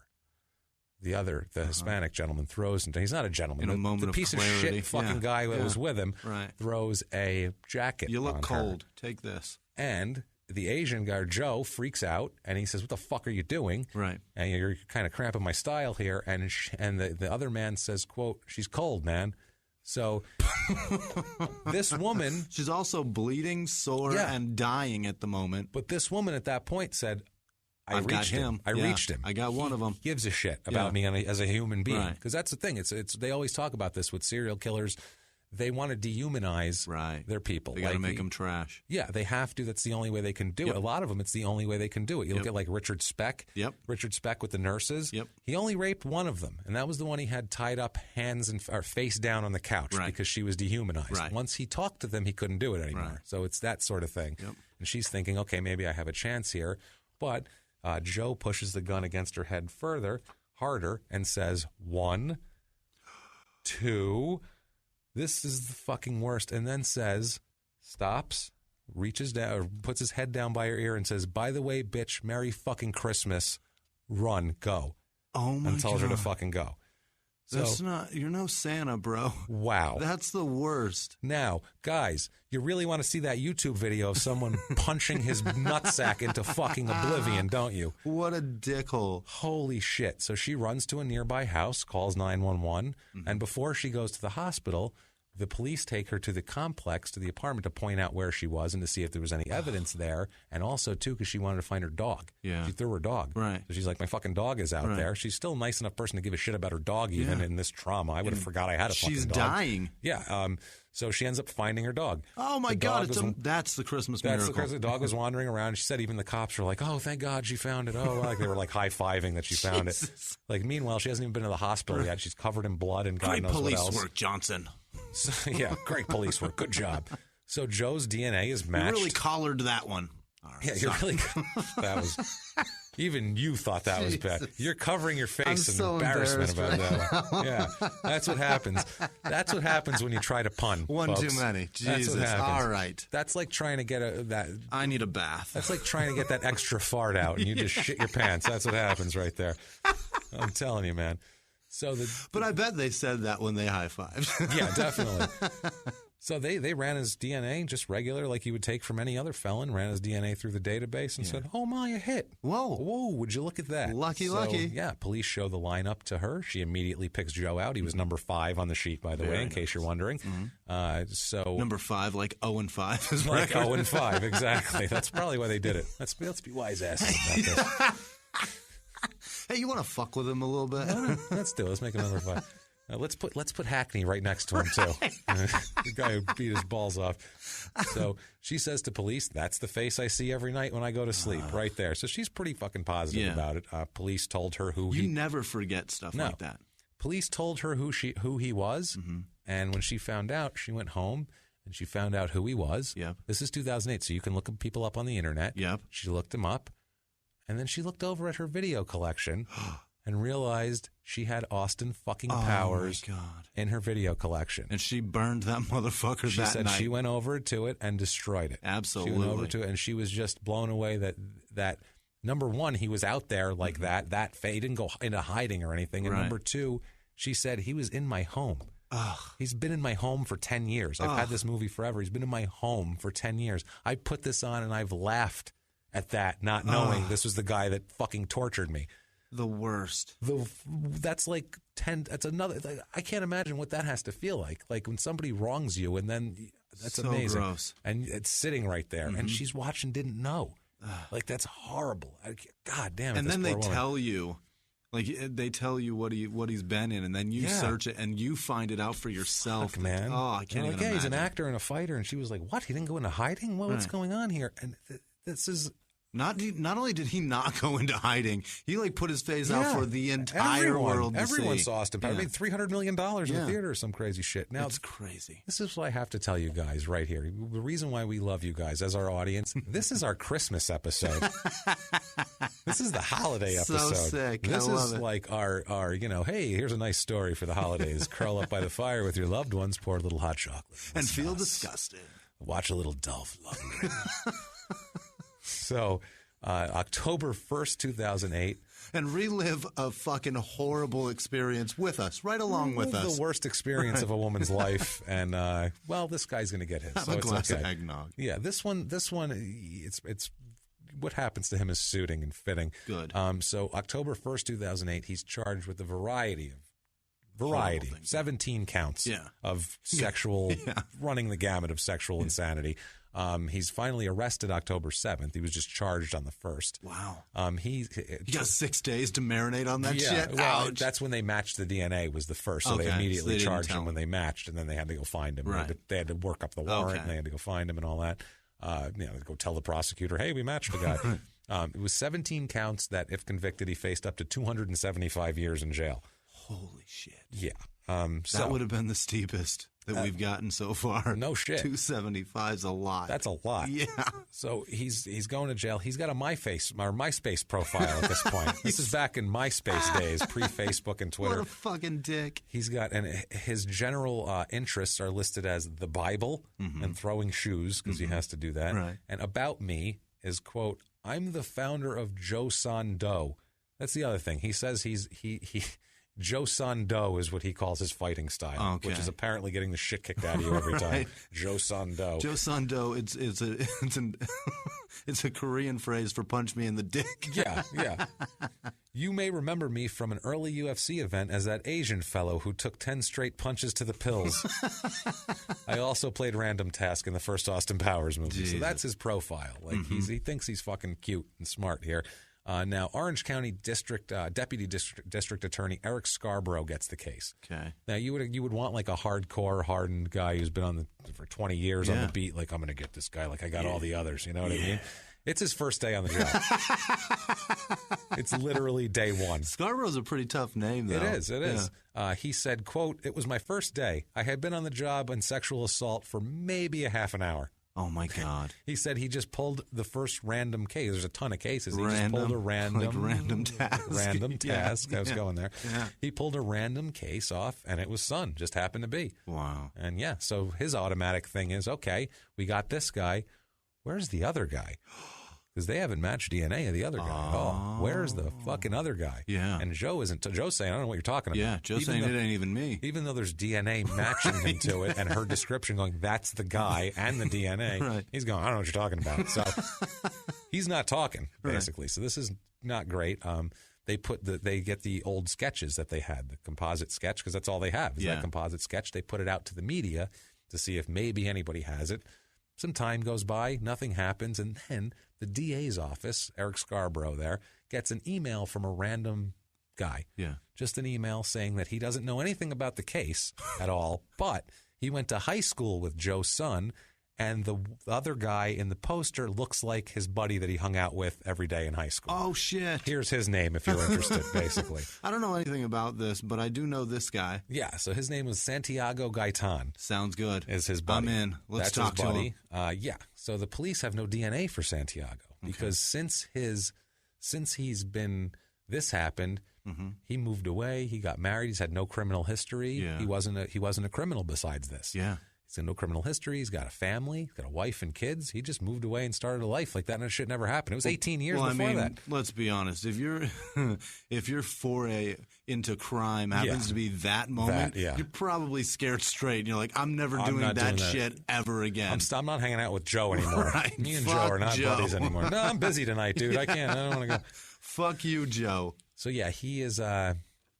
Lose my number. Stop sending me those butthole pics. I'm out. Shit, I'm out of your life. Butthole pics. So they have no DNA, but they know of this guy. And they don't even know if it's the right guy, but it sounds good. It sounds pretty right. Seems to match. This was right after high school, so this would seem right. So they find Santiago Gaetano, and they stake out his apartment, or Gaetan. They stake out his apartment, okay? Within a half hour, you think they're like, she could be here for fucking days. Who knows? Within a half hour... He comes outside carrying a trash bag, about to throw his garbage out. He's in an apartment. He's going to the dumpster. But inside that bag is a lot of shit. He's got the garbage bag, and luck would have it, he's drinking a sun-kissed orange soda bottle. Perfect. A bottle, too. So you it's bet. got the ring. And first of all, that's some trashy shit. Drinking sun-kissed orange soda. It's a very Spanish thing to be doing. I like orange soda, yeah. I like orange soda right out of the sometimes. Bottle, too. When I was like 8, I really liked it with pizza. It was good when I was a little kid. I was like, orange soda and pizza. No, I don't want any fucking orange soda anymore. You know what I mean? So they watch him do this. He throws the garbage in and then tosses the bottle on top of it. Takes his last swig, tosses it in. So he goes inside, and the cops are like waiting. They fucking run out of the car to go bag up a bottle. And I think about it too. This is the funny thing here. Like these guys, they wanted to be cops. Like they probably were thinking, like, I'm gonna fucking chase people. I'm gonna be chasing them down. I'm gonna shootouts with people. It's gonna be exciting, and I'm gonna be, talking hostages out of buildings. And no. You're waiting for some fucking middle management dude to throw away his sun kiss so you can climb in the dumpster and retrieve it. Take his last swig of Freedom Sun-Kissed so you can rob it from him. You're putting a shit bag away, but I don't think in terms of excitement this is what the police had in mind when they signed up for this shit. You don't want to sift through an apartment complex's dog shit bags to get to that. To pick sun-kissed bottles out of a dumpster. Right. So they get Gaetan in here, or they take the bottle in, they test it. Big shocker, it matches. Gaetan. Boom. So he has, like I said, minimal criminal history. He's got a wife, a family, typical guy, plus rape, I guess. So not so typical. That ain't no typical man. No, that's not typical. So DA Scarborough here, he's preparing for trial for this because he's like, I'm going to fucking skewer these guys. Yeah. When he realizes that the statute of limitations for rape and kidnapping had both expired. What the fuck? He's like, I don't know what to do. Those were the charges. Yeah. It was all the sexual charges that had to do with rape, the sodomy, the this, the that, the force held. What do you do from there? That's it. They're all statute of limitations are up. It's over. Like he can't my do God. anything about it. So everyone's worried they're going to have to let them go because they have a very limited amount of time here. They can hold them, right? Yeah, because he's got lawyers too. Right. So he's he says he just sits down and he's like tries to figure something out. What am I going to do? What am I going to do? So he opens up the law books, cracks the law books, and starts looking for something. Yeah. And he finds out one thing that he can charge them with that has no statute and fits very well. Attempted murder? Torture. Oh, nice. Torture has no statute of limitations. Holy shit, really? Because it carries a possible life sentence. So possible life sentences have no, that's how they do, that's the difference. If it's got a life sentence attached to it, it has no statute. So murder has no statute of limitations. But there's a lot of things that could fall under torture. I got an Indian burn when I was a kid, and I was like, "You're an asshole, man. That's torture." That was a smart move on his part. Yeah. He's like, "Are you gonna? You sit me down with a jury and tell them that's not torture to do what they did?" And it's true. No he said doubt. what they did to her, and he really took in the way that they were saying they were going to kill her and counting out the bullets and all that. He's like, "That's torture." And jamming a fucking loaded gun into a woman. That's all the physical fucked up. stuff too. But they meant like the mental shit. He was trying to build a whole case of torture. Good. So January 2011 now. Gaitan, his attorneys approached the prosecutors for a deal. He's not stupid. They have DNA. He's like, I'm not going to go to jail forever. Right. So, and also, too, this guy, Christ, he probably forgot about it. You know what I mean? No, he didn't. He didn't forget about it, but I mean, he didn't think it was going to come, anything was going to happen. As he was throwing out his trash, he wasn't thinking about it. No, that's what I'm saying. Right. He wasn't thinking. He wasn't walking around every day going, when are they going to catch me? He was like, that happened. Whatever. But if Joe called him that night and was like, dude, remember when we raped that chick? You'd be like, totally remember that. Totally. That was crazy. Good times. You were nuts in high school. Merry Christmas. Want to go look at some lights? Fuckheads. So the victim, they asked the victim at this point, they go, hey, would you be okay with a plea deal? Because these people tormented you. So they want to say, would you be all right? If you're not okay with that, we'll take this fucker to court too. You betcha. But if not, we'd like to get him in and clean it up. And so she says, fine, plea him out if you will. Because also too, he wasn't the horrible one. Right. He was horrible, but he wasn't the... She really thought that Son was the most sadistic. Right. She kept saying how sadistic he was. Right, but also, too, if you get him to plea, he's already into the system now, and you got somebody that can testify against that fucking asshole. That's another thing. Right. So the victim agreed it was okay. So the only thing she had was, it's all right with me as long as he confesses. Yeah. I want him to have to allocute in court. Because in court, that's sometimes you have to say what you did, and sometimes they make deals where you don't. That's like, whatever. Well, this deal was you do. You have to say everything. So he does it already. He gives a full description. He tells everything that happened in court. He spills the beans in court. He told that whole fucked up story again. He had to. Oh, my God. It was either that or he's getting life in prison. Yeah. So he tells the whole story, and also, too, includes Joe in the whole story, obviously. And so Joe's still saying, no, I don't know what you're talking about. And that's two guys, two DNA matches to them, the victim identifying him and his partner, who was also matched by DNA and is definitely scientifically there, both saying he was the guy. And he's going, I don't know what you're talking about. I was in Austin Powers. What do you mean? That's nasty, you guys. That's nasty. That's not me. That's nasty. Like, that's bad. Really? That's your response to that. Jesus Christ. That's bad. Sly Williams' aggressive anal warts were nasty. This isn't nasty. This is another level of nasty. This is no good. So the judge gives Gaitan 17 years, 4 months in prison. That's what he gets for this. Okay. 17 years, 4 months. That's a plea. Pretty good. That's pretty good. And judges, based on the circumstances, I can't imagine he's going to get a lot of early parole opportunities. I can't imagine the parole board's going to go, we got to get this guy back out on the street. Yeah, what he did was fine. Sure. The Joe refuses a plea. Really? He wants to go to trial. He thinks he can get out of it? He wants to go to trial with this. What the fuck? Haven't you seen Law & Order, bro? Dude, that's Haven't you seen the first 48? Any of these fucking shows? He wants a trial like a fucking moron is what he wants. So I don't know what he's thinking. DNA, that's pretty much it. I don't know if getting punched in the dickhead can make you retarded, too. Apparently. Yeah, that's where his brain is. So, yeah. Wow. Victim had to come to court to testify. Oh, that poor girl. And she's got to relive the whole goddamn thing again. She said it was horrible, but she said it was also fucking empowering because Yeah. she knows she was trying to put this fucker in jail. Betcha. She said she never would make eye contact with him the whole time. She said, I want to give him that power to be able to do anything, to make a face at me or make any make him feel like he's in control. And He's if like, we're being honest, from the witness stand, his eyes are a little hard to see. Yeah, you don't know who he was looking at to be realistic here. So she does that. She gives detailed testimony, very disturbing to jurors to have this woman recounting bit by bit. That 4-minute bit you telling it was enough. Now imagine in court brutal. with detail. That was So the jury, most of the jury was crying at the end of her testimony. I can imagine. Yeah, if you're a defendant and the victim goes up and testifies and the jury is sobbing, you're fucked. You're fucked. They want to put that on someone. And you're the one sitting in the chair. That's and the one. They have a scientific match saying you're there. So you're in deep shit at this point. Yeah. Son does not testify. What's he going to say? Yeah. I wasn't there. Well, why was your DNA there? And why did your partner say you were there? And why did she identify you? Don't know. I don't know. Wrong guy. We all look alike. I don't know. During the trial, he would just yell out things like, that's a lie. Shit like that. Like, that's not true. What? Just yelling shit out. You're in the not middle of the allowed trial. to do that, bro. It's not your turn. No, it's not your turn, idiot. The victim, in her testimony, said, quote, for every injury he sadistically created on my skin, the more he reveled in the moment. Mm-hmm. Every time he struck me with his gun, his fist, or while kicking me, the more violent he grew. Mm-hmm. He made me feel like I was being eaten alive when he bit me with no remorse in sight, because he bit her too. Jesus. That's another thing. He is charged. This is none of the sexual things. The only thing they can charge him with are conspiracy to commit murder and torture. That's what they charge him with. Yeah. Now, the jury comes back. Joe is found guilty of torture in less than 3 hours. Good. Guilty of torture. Defense attorney Darren Thompson didn't deny the sexual assault.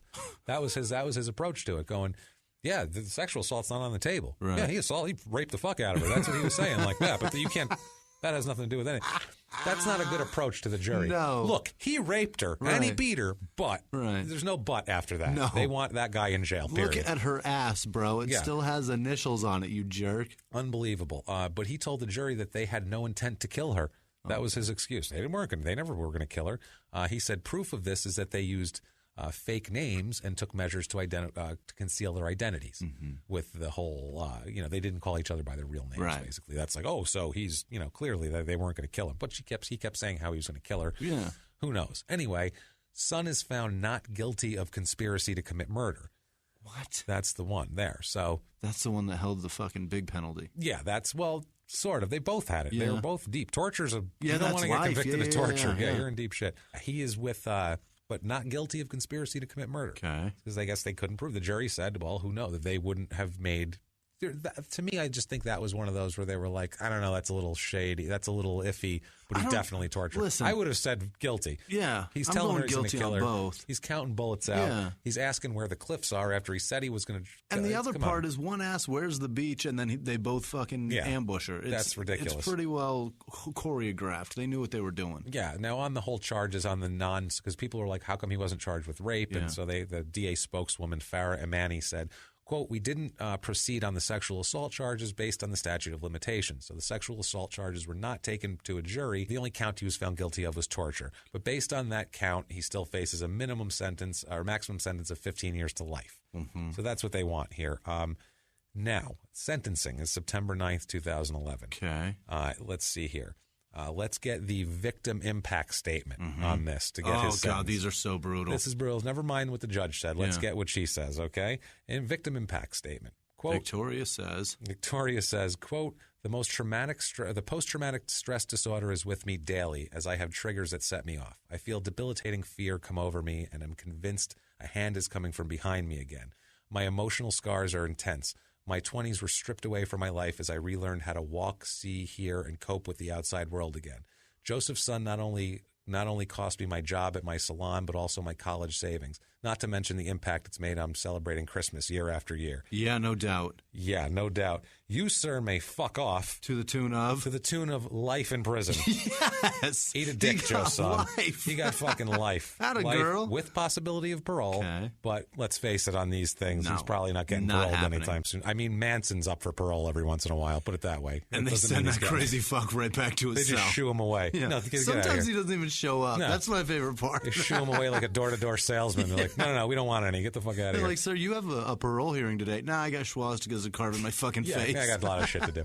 So September 16th, this is September 9th. September 16th, he's handed over to the prison authorities. He's taken to prison. That is September 16th, okay? October 11th, 2011, the guard comes to his cell to do head count at 5:50 p.m. And guess what? His cellmate's dead. Cellmate's fucking dead.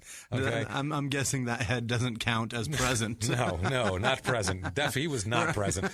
Joe is suspected of killing the cellmate.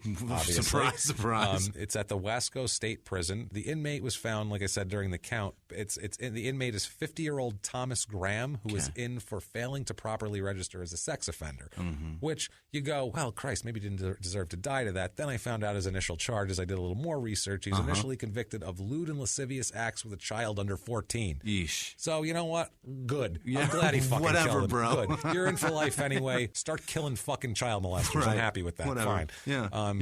You're a prison Dexter. Yeah, this is the first good thing he's ever done in his whole fucking life is this. It's ridiculous. How do you say Dexter in Asian? I guess it's Chan. Chan, yeah, that's it. That's the one. So when the guard arrives, Joe is standing in the front of the cell, up toward the front, and he reportedly told the guard, I told you I needed to get out of here. So not even trying. What? It's like, fuck, man. No, but Son apparently had been attacked several times in prison. I would hope he's so. Like a movie star and a UFC guy. And a horrible individual. A horrible sadistic rapist. So people are after him basically here. And so the attorney is claiming evidence, saying there's evidence of self-defense here.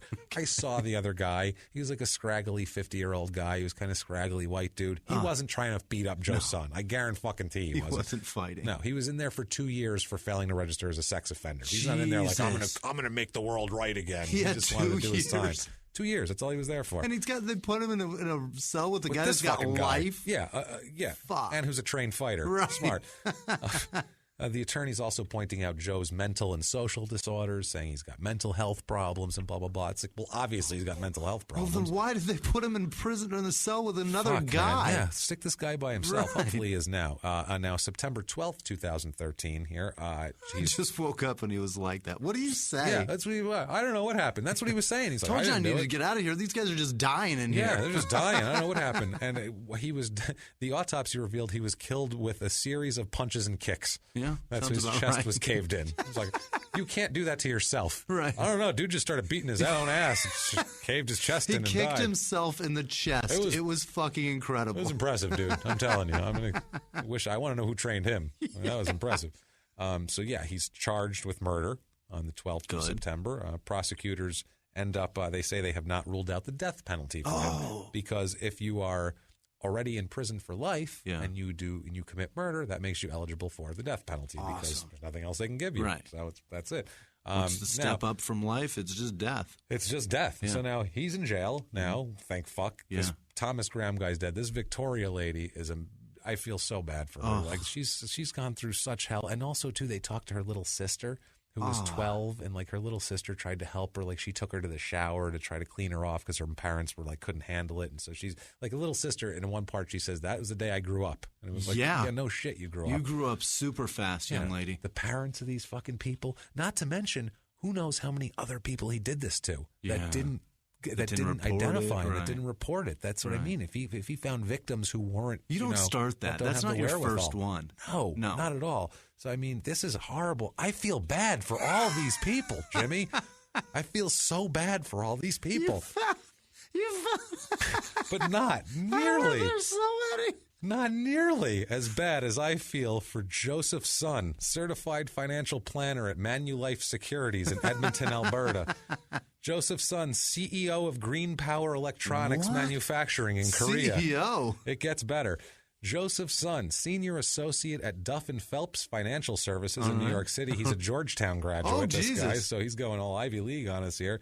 Joseph's son, a securities regulator in Rockville, Maryland. Oh, shit. Who maybe can do some work with the other Joseph's son, our last Joseph's son, who is the vice president of Goldman Sachs. Wow. In New York City. This motherfucker runs the country. Wow. This Joseph's son. So we have one Joseph's son who is a is piece in prison, of shit. Beating up and we have killing. another guy who's another piece of shit. Yeah, who's running the fucking country, literally buying our government. Right. There you go. That's our guy. Wow. Unfucking real, right? Which one's worse?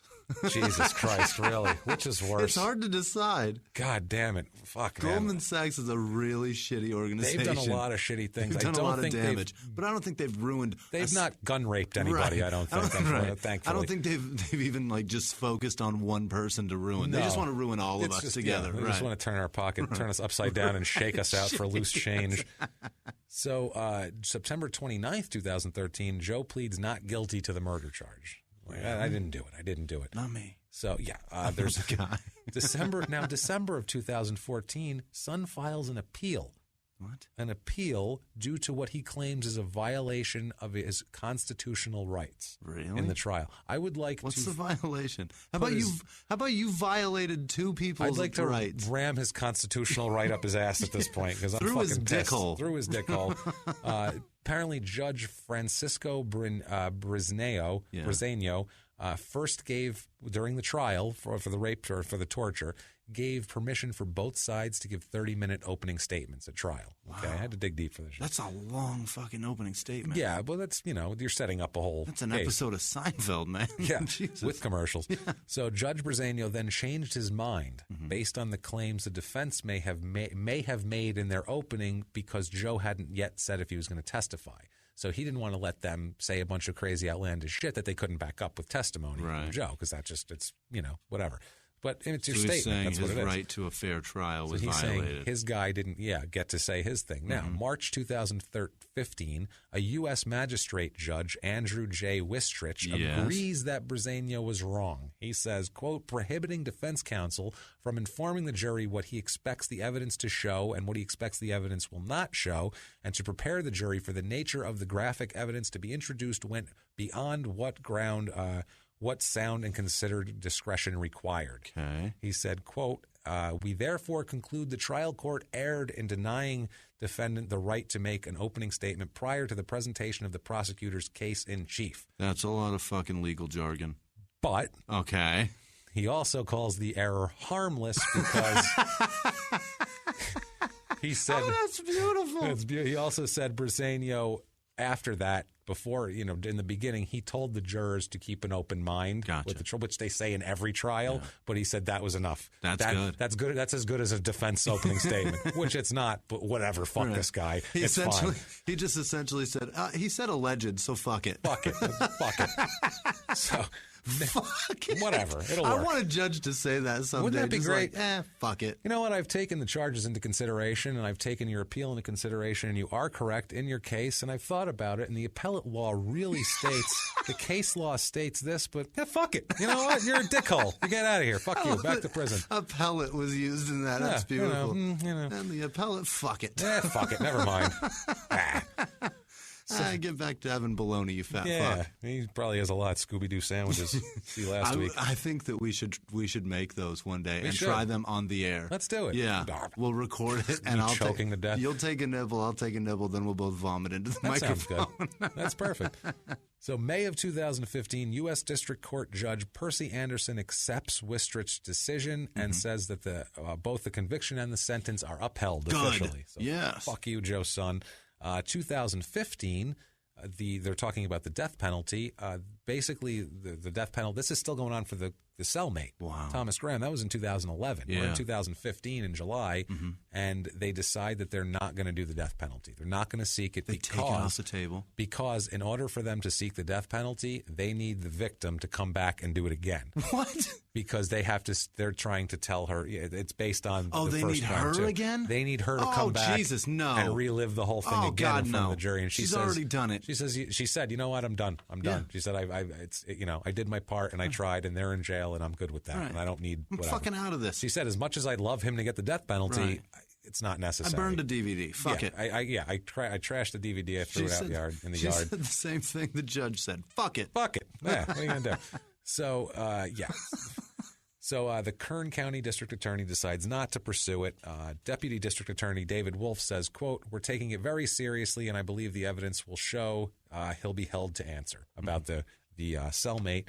He is currently housed at the Salinas Valley State Prison in California with that's still going on. That has not been dismissed or tried. He had hearings in October of this year and September of this year, and it's still going on. I love it. And there's no clarification on it. We will hit you with an update on there it. But will be either an way, update. he's going to be in jail for a long fucking time, so it doesn't matter. It does not fucking matter. I don't care who he killed, the molester, fuck them all. Jesus. So that is Joe's son. Merry goddamn Christmas, everybody. Fucking is your happy stomach Hanukkah. turning? Wow. That was a How's your hard turkey one digesting? Shit, that was a hard one to look into. You know what I mean? It was like, Jesus, this is brutal. I'm looking at the details going, God, I got to write this down. Holy At time fuck. of release, Christmas was 2 days ago, and I guarantee you still have runny shits, and they're worse now. Depressing, man. This was depressing. This was one of those ones where I literally was very depressed afterwards. Not nearly as depressed as poor Victoria here, but still, I was not. I'm not a better person for knowing all this information. I'm just not. It was ruining me. I feel uncomfortable. That's a good word. So we have to make a couple announcements here. Yeah. Before we get to shout-outs, we have a couple of very exciting announcements. Exciting. Very, very cool thing. We have a couple of new shows to tell you about. Yeah. One with me and Jimmie together, as you love us, looking into morons more, and then another one we'll tell you about also, too. And then another one, possibly on coming up. We'll talk about this. First of all, before we get to that, we are going to do shout-outs. If you would like a shout-out, you can do it very easily. You can get on our social media. Crime and Sport on Twitter. You can go at Crime and Sports, Instagram at Crime and Sports, Facebook.com/Crime and Sports. Anywhere you can find us, we're at Crime and Sports. Yeah. Find us, hit us up, email us, crimeandsports@gmail.com. Yeah. You can drop us a line also to Patreon. Patreon.com/Crime and Sports. If you want to drop us a few bucks, it helps us tremendously, really. We put it back into the show, and we just try to make a better show for you guys. We've never spent a dime on ourselves yet. No, we really haven't. We really haven't. I think I bought a Snickers bar once when I was buying some memory cards. I really do. I think I bought a Snickers bar. That's fine with me. Outside of that, we have not bought anything with it. We're really... It's all about that. So if you want to help us out, and making this show better, because you guys are you guys are what matter, and we want to make it better for you. So. We really do, and also too, keep your iTunes reviews coming. That means the world to us. That helps us move up. It helps us get new sponsors like Blue Apron, like you heard from this week, and like you're going to hear everything. By the way, Mac Weldon is going to be delivering to England very soon, to the UK. So UK people that were asking us about that, they are coming to you. But let's get that out of the way here. We'll do the shout-outs in a minute, but let's announce this first. What do you say? I love it. We are coming out with a new podcast. Yes. Don't worry, Crime and Sports will still be once a week, just the same Crime and Sports you've always liked and loved or whatever. Show up for you, or don't hated worry. or whatever. We'll be here. We're going to do something new also. We are going to do a show, and we're going to call it Small Town Murder. And what we're going to do is we are going to go into little weird unknown cases from around little small towns places. And it's all over the world, too, we're going to do. But if there's a little town, a little backwards-ass town, with some fucked up, shady dealings. Fucked up, weird deal. Yeah. You know how making a murderer, to me, the most interesting part of it, more than the case, more than the DNA, more than everything, was the town and the dynamic of this guy knew this guy and they knew the family, so they didn't like that family and they said this one about this, and then the DA did this because she knew this guy, and it's all they're just finger fucking each other like crazy, and it's all so weird and shady, and we think that's going to be hilarious. And my sister lived in that shithole town that Making Murder is from, and she has told me that it's exactly like that. And I bet. Her husband, my brother-in-law, looks exactly like that, man. They Stephen all Avery? are like Asians. Just white hair, white face, white everything. That's exactly right. They're all a bunch of white Joe Sons running around up there. It's hilarious. Well, we think that is going to be so interesting. I found some cases that are just wild and funny and hilarious, and it's going to be it's a lot like this. Where it's going to be obviously funny as hell, and we're gonna go up these small towns' asses with these murder cases. Kind of like, remember on A&E City Confidential? Yeah. It's kind of like that, I can't wait. but with us instead of the fucking guy with the weird voice.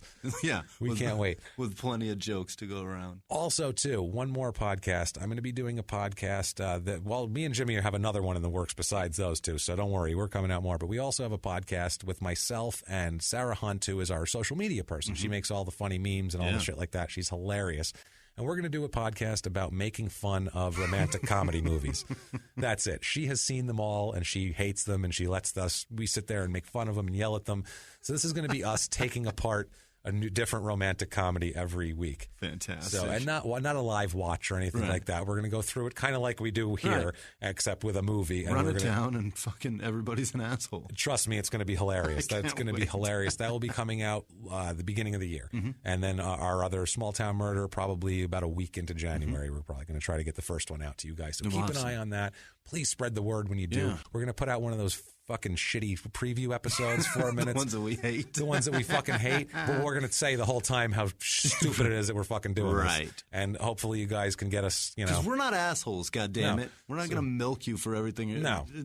We're going to lambast ourselves just as much as we'll fucking point out douchebags and idiots. That's what we do. That's what we do. So please support us in our endeavors. And I promise you this, that any show that we do, we will not put any less effort into it than we put into this. It's going to be maximum effort, and we're going to give you the best show humanly possible. Did you just quote Deadpool? I love it. I've never seen that, so I have no fucking idea. He says maximum effort in front of everything. I don't watch movies. I hate them. That's right, you do. Fucking hate contrived bullshit. Oh, it's 20 minutes. A plot point must be coming, and it's on point. Perfect. Fucking movies. Movies and there's two things I don't like anymore: is movies and cereal that I'm pissed off at. Movies and cereal. You take out your rage on cereal? I do. I love cereal. Why are they fucking with my cereal, Jimmy? I'm not even kidding. What are you talking about? Okay, when I was a child, there was no blue Fruit Loops. No. There is no fucking food in nature that's that color fluorescent blue. And don't tell me fucking blueberry because they're purple. Eat shit. They're fluorescent blue. Everything else, yellow, there's lemons. Green, there's limes. Red, there's cherries. They all make sense. Oranges aren't. Bullshit. And also, too, what the fuck you doing adding green ones to Apple Jacks? The yellow ones weren't good enough for all of us? They all taste the same. Fuck me. I don't care. I don't want the blue ones. Let's talk about our listeners. Let's do shout-outs. They're who matter. Let's do shout-outs. This week, I got a laundry list of new people that have been commenting and liking and being actually involved and stuff. And you guys are what matters. So Nick White, George at Campenbauer. I don't know what the fuck that is. I think it's his last name. Anyway, Jimmy Tosland, Mick Chrismer, Keith Purdy, who is Miss Purdy. What was her first name? God damn it! It starts with a J. Purdy. I forget. Jessica Purdy? It's Jess Purdy. It's Jessica Purdy. Yeah, she's great. That's her husband. And she got him listening, and now they fucking argue about it and listen together. Mahalo Diablo, that was the one that gave us a fun review on iTunes that I enjoyed. OG Rio, Carl Giffen, Jack Forsdyke, Harley Amber Garza, Mark Wood, Brian Smith at BrianS1967 on Twitter, Josh Scora, Kyle Kirby, who I met at a show, at a comedy show, and he's listening with his wife now. Malky Boyd, Mark Burns, Mark Simpkins, Kimberly Gall, Matt Waters, Steve Marsh, Kristen Hess, and Patrick O. And the last two, real quickly, are Johnny Ure and the NVI crew in St. Cloud, Minnesota. He got his boss listening to it, and now the whole crew listens, and now they put it on the loudspeaker for the fucking whole office to listen to. That's amazing. They must have no HR department. And the coolest fucking boss ever. That boss is a badass. He's the man. Yeah. Also, too, a special one, too. We noticed, I just saw on Facebook that the good Reverend Jonathan Gilliard, I saw he was in the hospital for something. I don't know what he's in the hospital for, but hope you're doing all right, Rev. We Get love back you, brother. on the mend, bro. Yeah, man. We love you, dude. You. Hope you're doing well. And the last one is another person who's going through some shit. It's brutal to listen to people that listen to us that we like in pain. them. Yeah. Brandon Kerrigan's son is 3.5 months old. His name's Aiden, and he has to have a surgery to take some mass out of his chest. Oh, no. I don't know much more than that. I don't want to reveal too much that's going on. Terrible, but poor guy. He's 3.5 months old, and he has to go have surgery. Man. It's fucked up. So I'll be rooting for him. Yeah. So keep him in your thoughts or prayers or whatever it is you do. Whatever you fuckers do out there. Think about little Aiden, though. Whatever you heathens do out there, you lousy pulling bastards. for you, little buddy. We are, man. We are. So thank you guys so much for all that. Thank you for listening. Thank you for everything. Yeah. We can't it's been an amazing week without week. you. An unbelievable week with even over the holiday. Yeah. And we thought, too, maybe, you know what, everyone else is going on hiatus or doing best of episodes. Fuck that. We're giving you episodes. You're still going to want to listen to stuff. And you know what? Maybe we'll steal some of their goddamn listeners while they are on hiatus. I'm in. Whatever. Lazy fucks. I hope there's some offices out there that can use us. That's right, man. Lazy bastards. I love it. But you want to give me your social media, Jimmy? Yeah, at Whisman Sucks, WHISMAN. Sucks on Twitter, Instagram, and Facebook, and Jimmie Whisman on Facebook, Jimmie. And I am at Jimmie P is funny. That's with a Y. Yeah, man. Both the funny and the Jimmie. So you can find me on there, and good luck spelling my last name. Good luck, find it. I'm on there somewhere. He's my You'll best find friend. me. I can't fucking spell it. Yeah, nobody can spell this Jimmie goddamn P. shit. But with that said, please hit us up. We'd like to talk to you guys. Yeah. We love you so much. And the interaction it, keeps this going. Yeah, we're doing well. We're in the studio and everything else because of you guys. We can't do it without you. We love you guys so much, and we will be back with more scum very soon. If you like crime and sports, you can listen early and ad-free now by joining Wondery Plus in the Wondery app or on Apple Podcasts. Prime members can listen early and ad-free on Amazon Music. Before you go, tell us about yourself by filling out a short survey at Wondery.com/survey. He was hip-hop's biggest mogul, the man who redefined fame, fortune, and the music industry. The first male rapper to be honored on the Hollywood Walk of Fame, Sean Diddy Combs. Diddy built an empire and lived a life most people only dream about. Everybody know ain't no party like a Diddy party, so. Yeah, that's what's up. But just as quickly as his empire rose, it came crashing down. Today I'm announcing the unsealing of a 3-count indictment, charging Sean Combs with racketeering conspiracy, sex trafficking, interstate transportation for prostitution. I was up. I hit rock bottom, but I made no excuses. I'm disgusted. I'm so sorry. Until you're wearing an orange jumpsuit, it's not real. Now it's real. From his meteoric rise to his shocking fall from grace, from law and crime, this is the rise and fall of Diddy. Listen to the rise and fall of Diddy exclusively with Wondery Plus